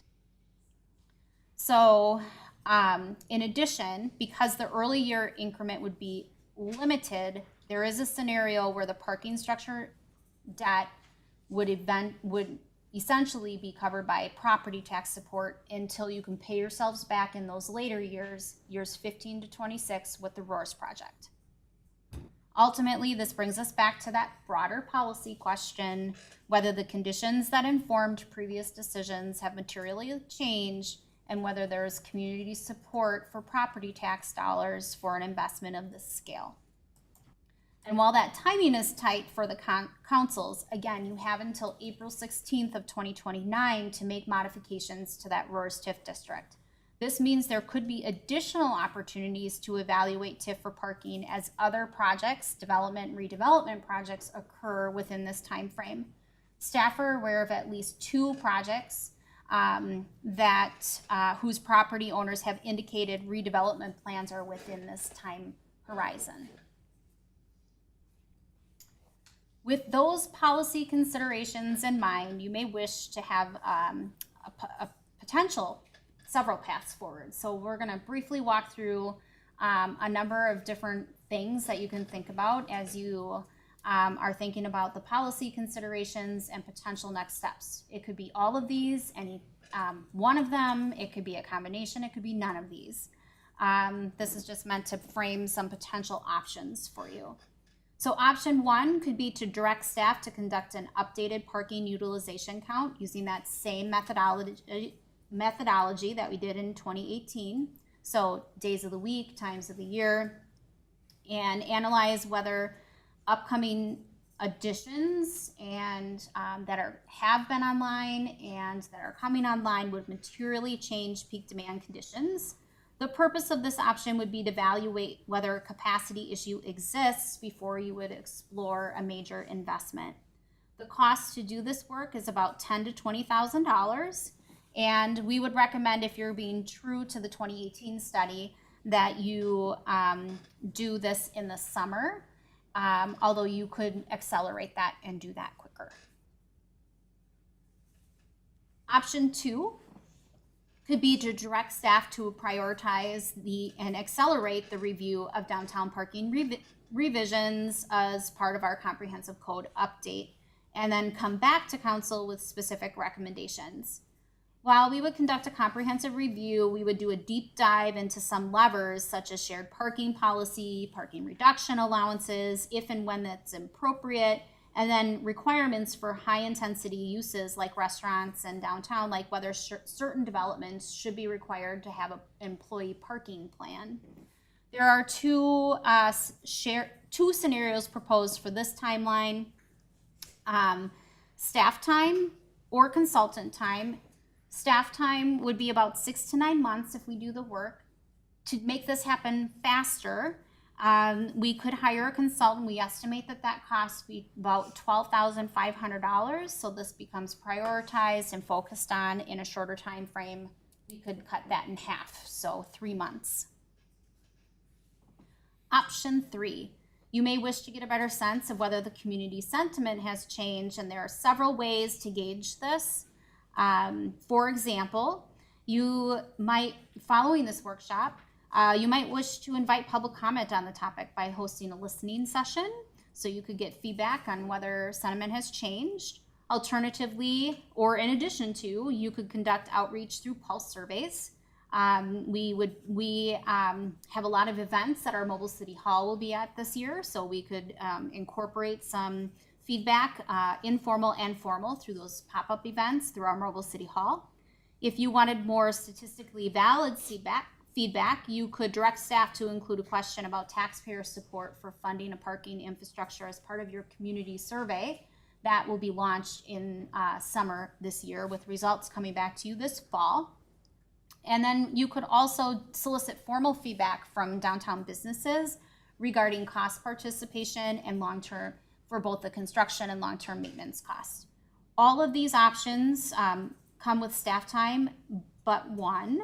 If you wanted to incorporate a question into your statistically sound community survey, each question costs about $3,000 to add, and they recommend limiting it to no more than 3 questions because you start losing people after that. The estimated timeline for this varies based on the option. So if you wanted to do a listening session, we could turn that around relatively quickly, but other things might have a longer lead time or runway. Option 4, council may wish to consider 1 or a 2-year pilot program for that fixed route micro transit service that we talked about earlier this evening. We could look at just focusing in our downtown area, so a really tight circular route, or you could really see if there's an opportunity to really encourage parking outside of the district and utilize some of our other lots like our Lions Park or our rec center to encourage parking outside of the district and capture people in different neighborhoods as well. So there are some different ways we could set this up. But the cost estimate, just for order of magnitude here, is 1 vehicle with a driver on those peak demand times, so a Thursday through Sunday, and we went all the way from noon to 10 p.m. and 10 p.m. And that later shift is to encourage employee parking and employee use of this service as well. We would recommend that the fixed service be free to the rider. You could explore a pay up option as we talked about earlier. And then there's an ability to really brand this to the city's branding style, as well as sell advertising to reduce our overall annual cost. But that annual cost, this is not an inexpensive solution. It's $134,000 to $148,000 a year. We could set this up relatively quickly, about 60 days from the time we sign a contract, and get everything branded and ready to go. This is certainly an investment, but it's not quite as big of an investment as bonding at as you recall, $3.5 million bond at $300,000 a year, or a $6 million bond at about $500,000 a year. Option 5 and 6 represent a choice between further analysis, and so we could do a full feasibility study.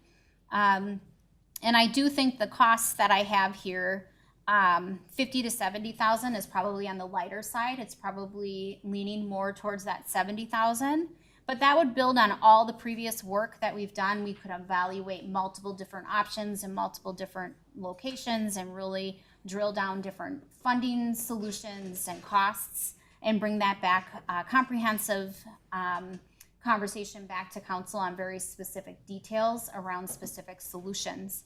And then option 6 is just to focus on that central parking lot, essentially looking at the alternate plan that was presented in 23 by the downtown property owners. So we could build on that, so the existing work that they did for the city, and we would be looking specifically at doing survey work, engineering review, so more of those technical things that need to happen around construction feasibility. The cost for that would be about $25,000, and then there would be additional costs to finalize the design and then construction management. We could probably turn that initial part around in 60 days. If you get into final design, you're looking at 90 plus days.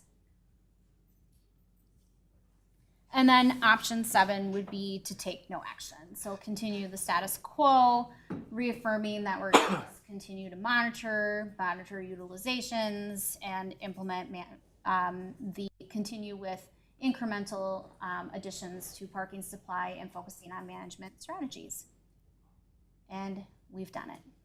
So we are through, and I'm happy to stand for any questions or go back to any slides to help facilitate your discussion.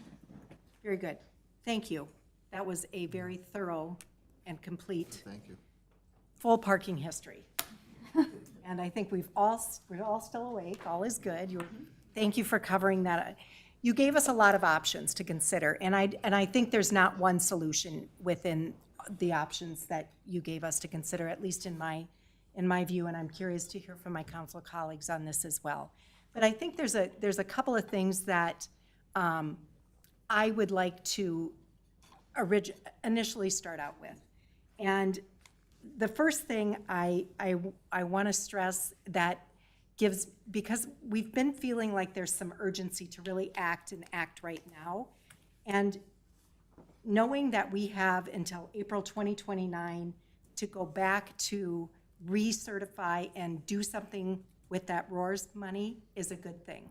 Understanding that if we miss the opportunity to get the condos involved in the TIF project, we still have other opportunities in the future, all the way up until April 2029, to include any redevelopment projects that would come up. Am I right in that understanding? Yes, Mayor, you are correct. Okay. So even though we may or may not miss this opportunity with the condos, it doesn't mean that we can't go back and do it in that time period. So that makes me happy. I do want to take a look at parking utilization. I think it's important to understand what the data is. How much is out there? How much do we need? What's not being used? When is it a problem? I'm downtown a lot. I think it's a proximity problem, and I think it's a time problem. I mean, it's tough on a Saturday night from 5 to 8. And I think it's a proximity problem, but I'd love some data that says that our instincts are right. I also would really like to implement a parking education, parking enforcement plan. We have 2-hour parking here. Typically, if you are having dinner downtown, you can park for 2 hours, you can have dinner, you might be able to have a nightcap after that. I think a 2-hour parking plan and enforcement and education of a 2-hour parking plan is something that I'd like to see as well. And that would also encourage our employees to do something. And then finally, I really want to hear from the public and the business community on this. So I would favor scheduling some kind of a public hearing or public process and relatively quickly, that we could get some feedback from them on some of these ideas. You know, we've got some pretty good cost estimates as to what these things would cost. So I'm feeling like that's something else I'd really like to see happen. Council. You want me to start? Go ahead. You want to start? Councilmember Pedersen. I'm not sure who to address this with, but I thought it was just from the agenda report. There was a couple of references to the fact that the hotel is spurring this on, and I felt like the hotel was one of the things spurring it on. I thought the condos was something that was spurring it on. I thought there was options for TIF is spurring it on, and a lot of other developments. So I just wanted to put that out there as well. I'm curious, how many tickets has our CSO given out for 2-hour parking violations? I don't have that information tonight, but I can bring it out. I can bring it back. I'd be curious, that's all. So, I mean, it comes, for me, and we all know that I've been involved with the stakeholders, the property owners, the residents on all of these, and I'm a fan of of solving the parking issue if there is an issue there. And I think my question to you guys was, do we have a timeline that we need to hit, or is this something that we're gonna miss out on? And I think that was the big key component for me. Part of it is, no, we're not gonna miss out on it because we do have the opportunity to 2029 to get the TIF funding. But we have so many different construction projects going on right now. There are a lot of folks that are building during the Highway 5 project. I think doing assessments and looking at what is out there right now isn't gonna be relevant for 2029, which is what I'm trying to look at. What's gonna happen when we have 400 extra people living in the new apartments? Our feeder in Highway 5 is double the width, and we may have other options that are out there that are being developed at that point in time, including everything in downtown West. So that's where I'm coming from. are we missing out on an opportunity? And is this something that we need to do for the future? With the information I saw, I think it's something that we need to take a look at. Is it the deck in that location? I don't know. We got a nice model that, thank you from the developer on that, that gave us an idea of what we're looking to build there. I guess those are kind of my thoughts on it. Thanks, Councilmember. Kind of babbled a little, but. Mayor, Councilmember Szymanski, yeah, please. Mayor, I'll reflect some of your comments that, I think one of the hallmarks that represents our decision-making is data-driven decisions. So I stand with your view that having more current data that assesses where we're at is a productive use of our time and our facilities. I'm also with you on the, I don't think we need to rush into a decision. Councilmember Pedersen, if you think I understand you correctly, what I'm hearing is that there's a lot on the plate of what's going on in the city of Victoria. That there are downtown west, I think, is something that is highly critical for us to engage our resources and make sure that that is going to be a success. And I would be reticent to engage in things that would slow up our commitment to making sure that that does exactly what we intended to do. We've spent a lot of time and we've contributed vastly to ensuring that that is exactly what we've had the vision of the community weigh in on that.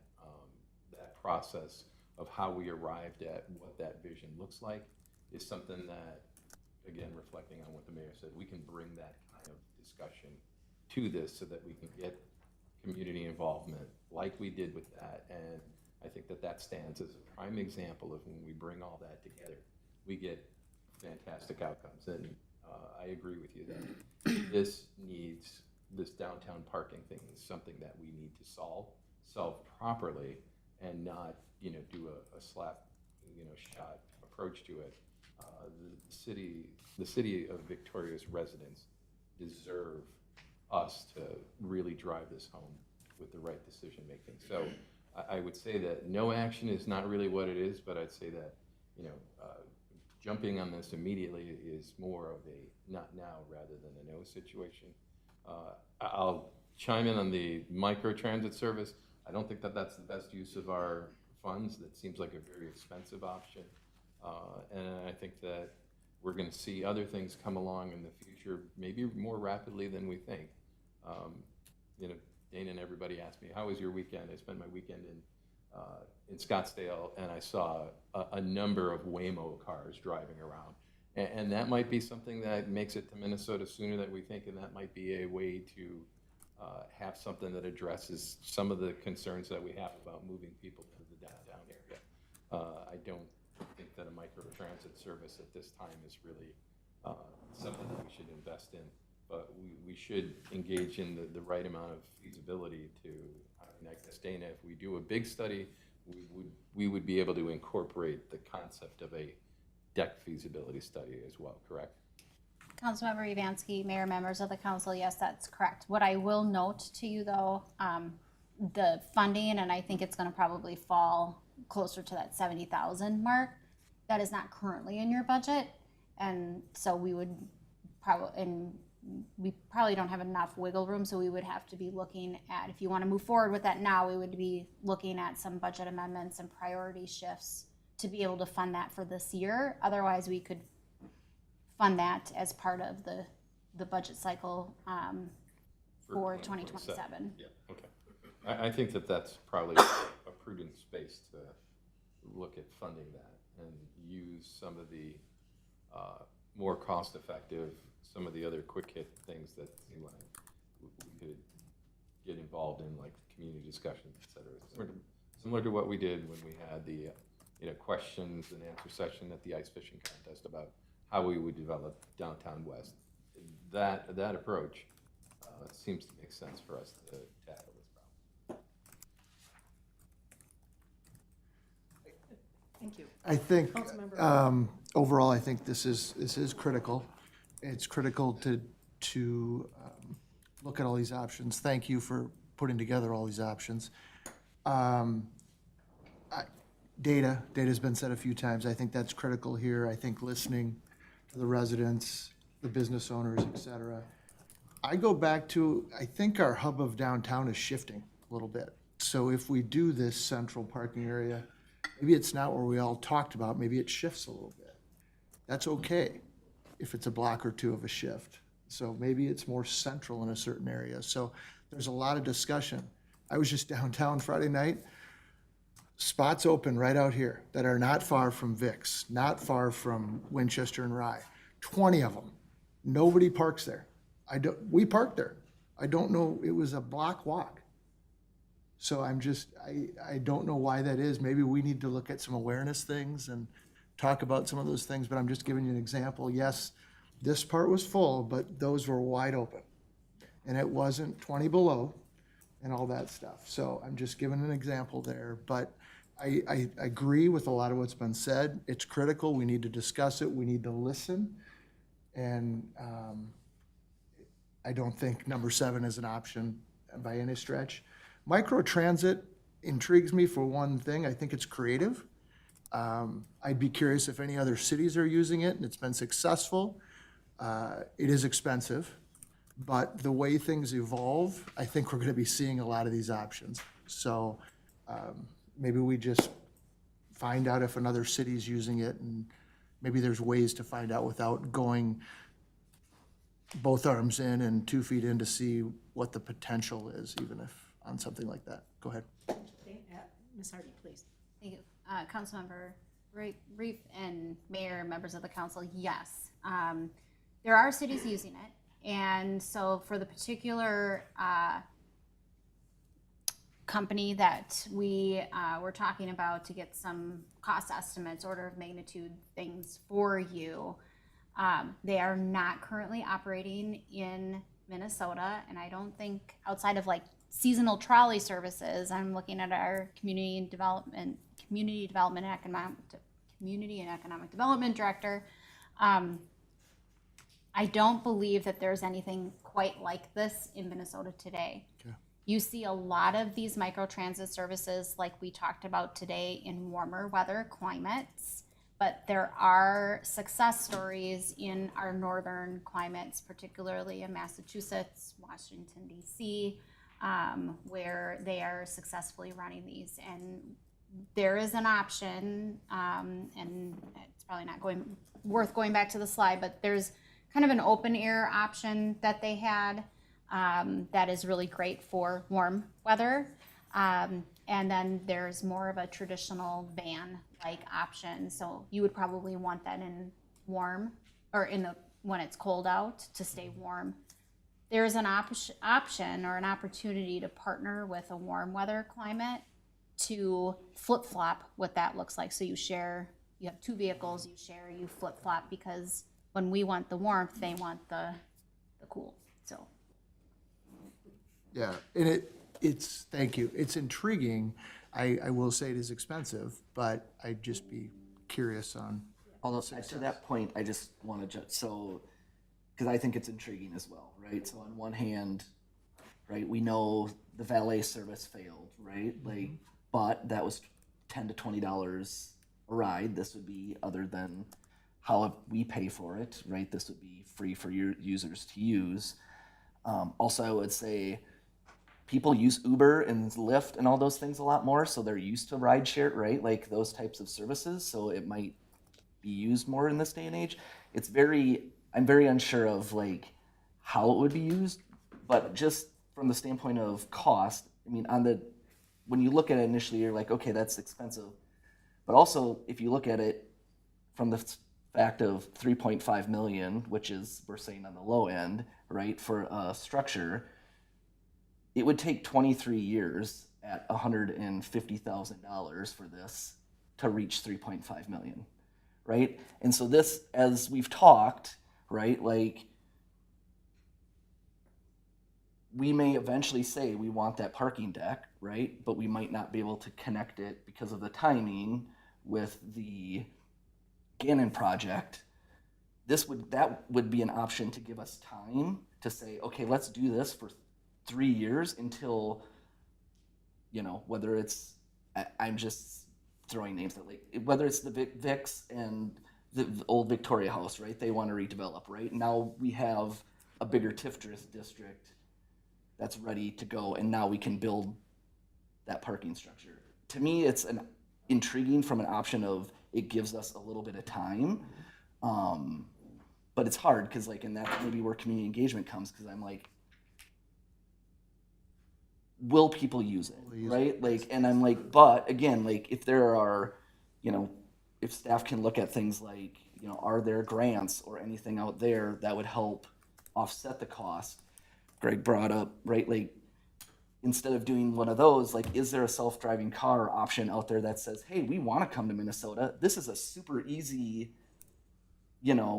it would be like, from Lions Park to downtown, right? Set stops. I mean, it's just going back and forth. Like, would they be like, we'll give you a deal to test it out here, right? Like, to me, those are the things as an interim type thing to do, not saying for 23 years to do it, but saying, is this something to help in the interim, especially during the time when people might not want to drive through construction to get down here? If you can leave your car at Lions Park or the rec center and not deal with having to get across, right? Like, and have someone else drive you over here. That's where it's intriguing to me as a stopgap for a couple years until more redevelopment happens so that we can there. Because, would it be great if we could get it connected with the Gannon project? Yes. But I also don't think it's fair to ask them to put off their permit when they've been working on this for 3 years, to hold off to get this done, right? So that it can be done right now. Like, I don't think it's fair to the developer to do that when they have, right? Like, I mean, they've worked with us from the beginning, right? Like, we know that their original project was not popular. They came back and found something that we have got very little negative reaction from. So to me, like, I'm glad Ms. Hardy mentioned, right, like, we have till 2029 to expand that TIF district, because I think it gives us more options when other things redevelop. All right. Other comments from council? Building off of microtransit, to me, it feels like that's something for a larger city. If we did do it, I think it would be a nice pilot program for how do we commute from downtown east to downtown west to southern growth area to try to get some level of participation with all those folks moving around. Well, that transit could go, right? Like, it could go, it doesn't have to go right downtown. Yeah. It could right? It could take you to Omni. It could take you to, My fear is that it just wouldn't be used yeah. enough. And that's where, like, it's like it could be a pilot for 1 year, and if it's not used, then I think it's intriguing. I think with the first and foremost, though, is to, like, let's make data-driven decisions. And Yep. use our resources to get the data ahead of trying to be avant-garde and try something new, as just to say, almost like, hey, we're trying it out. I think there's better uses of our taxpayers' funds to go towards giving us the things that we need to deal with the problem at hand, so that we understand the problem at hand. I think there seems to be some reticence about what is our actual problem that we're trying to solve, and have we been given a solution in search of a problem, which is something I don't think that we want to. But I guess my comeback to that would be, it's not cheap to do these studies, and we've done these studies before, and the way we look at them says we don't have a parking problem. It's a proximity, but we keep being told we have a parking problem. So that's the hard part for me, to do another study to tell us that we don't have a parking problem, and then then we still hear from the residents and the business owners telling us we have a parking problem. I mean, I think if you accept that premise, then the bottom bullet point, no action, is our best course of action here, which I don't know if that's necessarily what we've been engaged to do here tonight. So, I mean, it's intriguing. These are certainly things that we can have reasoned discussions about, and rank order where we think the highest and best use of the time, talent, and what we want to accomplish. So, and then certainly in that, I think we, back to code review. I don't know if I've touched on that. That there is a component of what's going on in our parking pressures that while the regional trail is a lovely gift to us in community, I mean, that is just gold to us. There are people who are coming in, they're not residents of Victoria, that are using prime spaces, that are putting pressure on the very spaces that the businesses need to run and serve their customers with, are being consumed by, you know, what I'll call transient people that come to Victoria. They discover it, and that's great that they do bring us additional business. But if we can seek an ordinance move or signage that directs that traffic and that parking elsewhere in some of the places where currently, as Councilmember Rice, you know, pointed out, that are just aren't being utilized, so that we can take some of the pressure off of spaces that are the proximity aspect of the problem at hand. That could be one direction to go. All right. Ms., go ahead. I would just say, to follow, like, I don't know if anyone else said they agree, but I do agree with you that it would be nice to have a, you know, if it's a separate meeting, if it's a workshop one day, like to have, you know, public feedback to come in and talk, and plaster it all over social media so we can get it, as many people out here. Because I think that's it's always the hard part, right? Like, you do hear from the public that says, yes, we have a parking issue, we need new parking. But then when you actually tell them some of the options, and it's like, well, we can build a ramp, but it's gonna raise your taxes this. Then it's like, well, you know, like, so, I mean, that's why we're here, right? To make those tough decisions.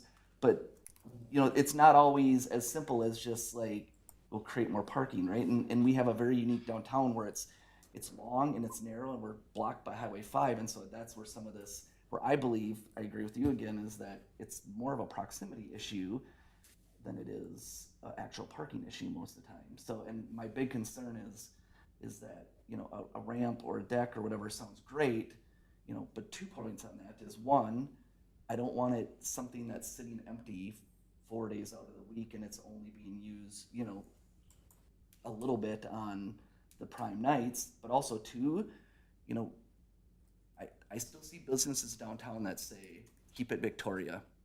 And we were specifically told by people, we don't want to be like Excelsior. We don't want to be these other places with ramps, right?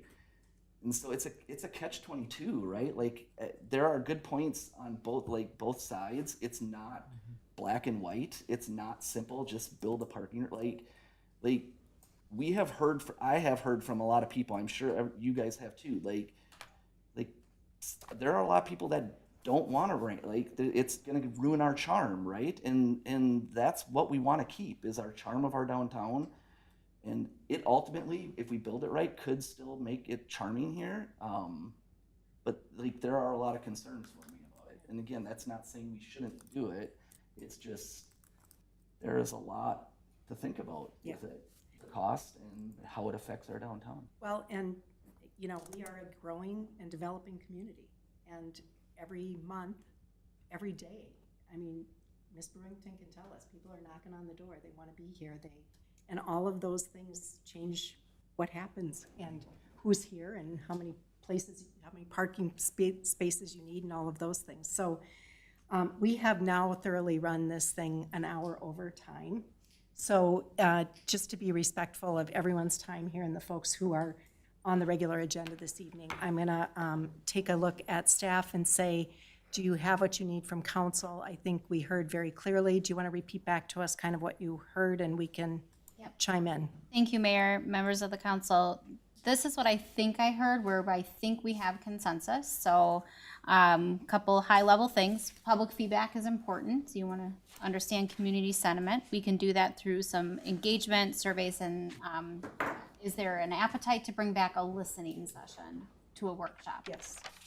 Yeah, for sure. I think public input is super important, and I would, I'm seeing consensus with head nods, so we can do that. and sooner rather than later on that one. We can definitely prioritize that. And then I was also hearing some updated data to help make data-driven decisions, so knowing what the data says.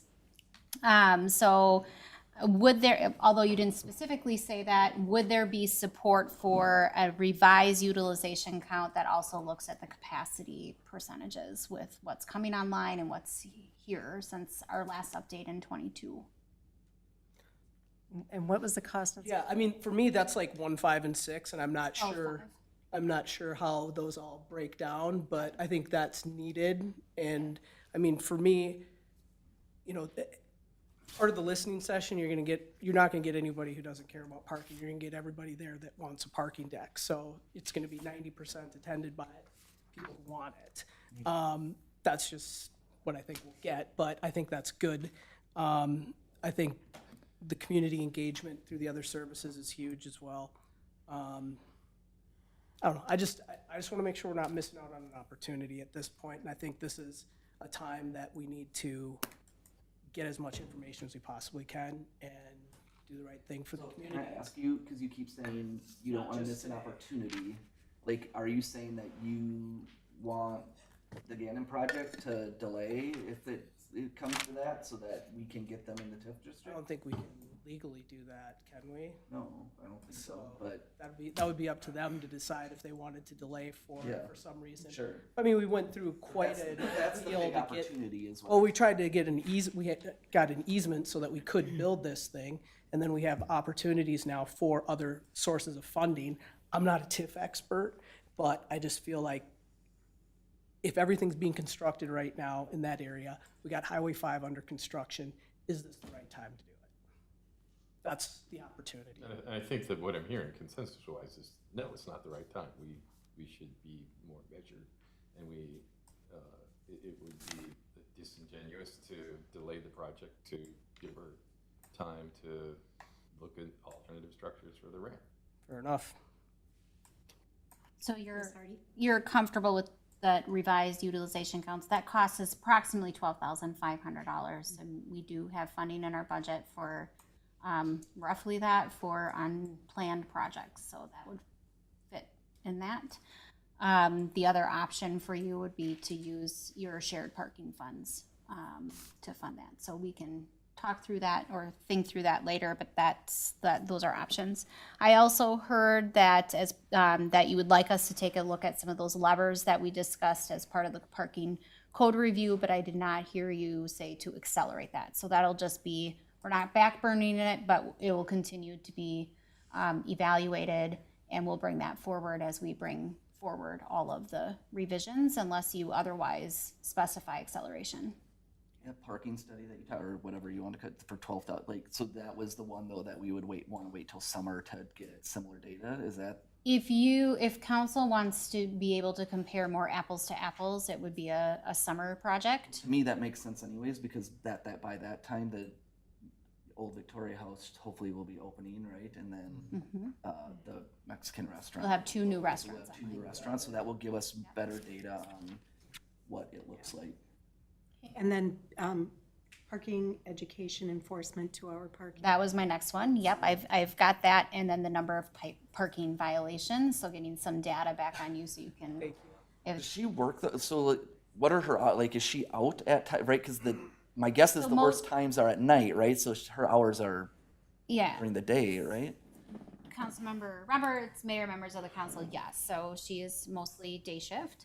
However, we do have the ability to flex her time based on specific projects or, if there's events going on. We also have in our police services contract the ability to use county CSO hours, so different type of CSO than what we have here. And so they could do parking enforcement on our behalf.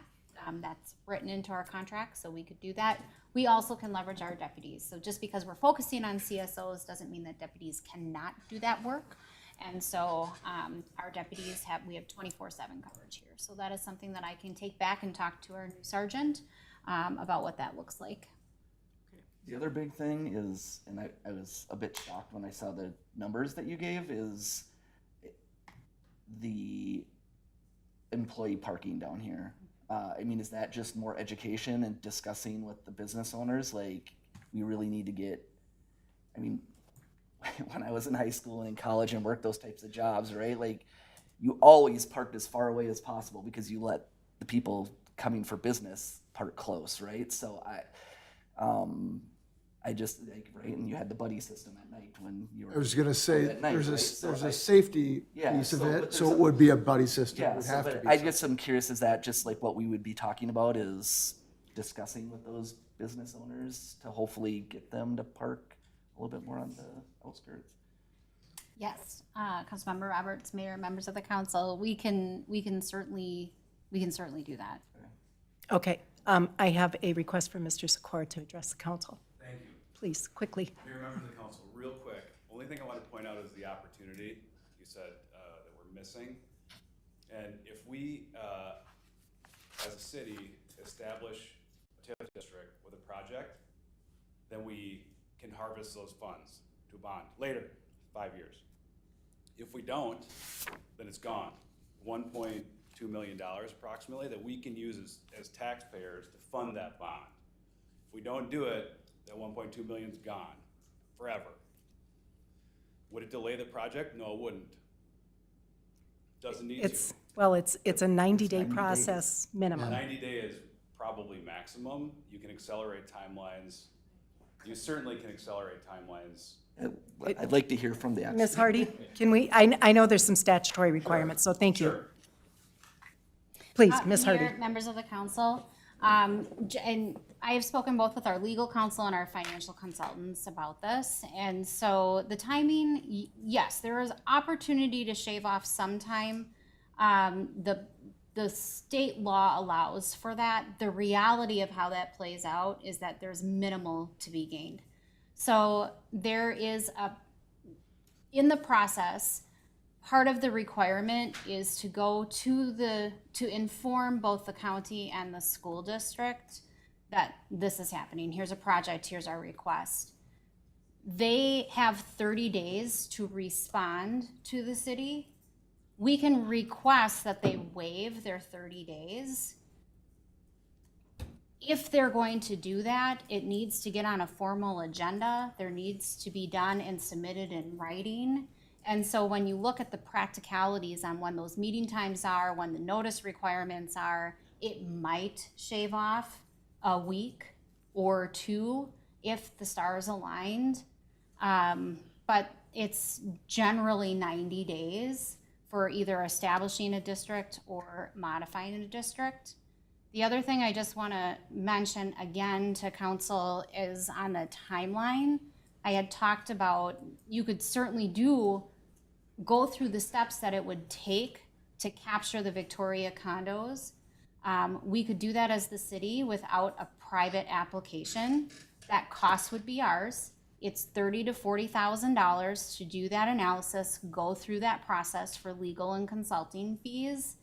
And the risk to the city is that if the building permits are issued for the condos, you can't do anything with that.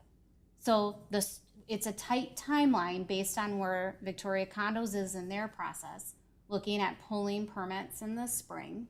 And so we're right up to that timeline. So you could certainly say we're willing to take that risk and we could do that, but you may be taking $30,000 or $40,000, and if those building permits are issued, you're not able to do anything with that. So that is a risk for the council to consider as you weigh that request. Or if this is important enough for them that they want us to rush this, the business owners can pay that fee as we've asked them before. That is another option, and that cost for that analysis is historically been paid for by private applicants and not the city. One quick other point is that capturing this in an expanded TIF district for ROARs does not obligate the city to build in that specific spot. That's not the Right. objective here. Yep, It's to capture understood. taxpayer available funds to be used for parking. Yeah. That could be used over there, it doesn't really matter as long as it's within Right. the city. So Yeah, understand. Okay, very good. Thanks. Thank you, Ben. I guess I just would add that I'm not comfortable taking the risk because of the timing of everything, but if the downtown business owners would like to, right, since this is involving their projects, if they would like to do that 40,000, then, or 30 to 40, then that's my, Yeah. I'm not up for risking $30,000 to $40,000 when I don't think the timing is gonna work. Yeah. I'm not either. Yeah. I mean, I think I'm in agreement with Mayor, Councilmember Roberts. There are risks, and we've started this discussion that we're not exactly sure that we have the data to support making that decision to even do that in the first place. Risk to the development timeline. There will be other opportunities to, advance use of TIF if it's appropriate for it, and certainly, and not delving into too deep of a thing. The Roars project is a 15-year TIF, and to try to expand that out another term adds risks, and it's just that much further off in the future that we get tax revenue from that project that we desperately need, that we'll need for future financing of projects that we'll need to do in the city. So we need to have a longer view on what the city of Victoria needs here. We talked about it ad nauseum. We have bonds that we have to fund for the fire station. We have Highway 5 contributions that we have to make. There will be other things that will come along in the future that we'll need to deal with. We need to keep our powder dry with respect to that. So, Well, and if I felt like this was the only opportunity for the next 5 years, I would have a different view on it, but I just don't feel like it is. I feel like we've got other opportunities, and, we've got other opportunities. I'm in agreement with that as well. I think there's other opportunities. I will say to Mr. Sikora, thanks for bringing up the locations of the parking, because I think, again, I'll go back to our central downtown has shifted, and it will continue to shift. And that's what we'll be finding out too in these further studies. So I appreciate you bringing that up. Well, we know where I stand. I would go for it, but I try to do some sort of combined funding of it, but 4-to-1, it's not gonna work anyway, so. Anyway, there you go. All right. Anything else from council? just one thing yeah. for Ms. Hardy. I thought that in your presentation materials, there was the ability to insert survey questions, maybe up to a possible total of 3 is recommended. I didn't find that cost to be exorbitant, so I reflect back to you, council members. Would that be something that might, is another data point for us to be able to get it and I feel like use of our we're going to learn some things from our public listening session, and I want to use that information to kind of inform, do we want to dig deeper in our community survey? Fair. Agreed. Any other thoughts? All right, let's wrap this up. So that's the entire agenda to come from before the body this evening, so I will entertain a motion to adjourn. I'll make a motion to adjourn. We have a motion, can I get a second? Second? All in favor signify by saying aye. Aye. Any opposed? Motion carries. We will take a 5-minute break, and then we'll be back here with our regular council meeting.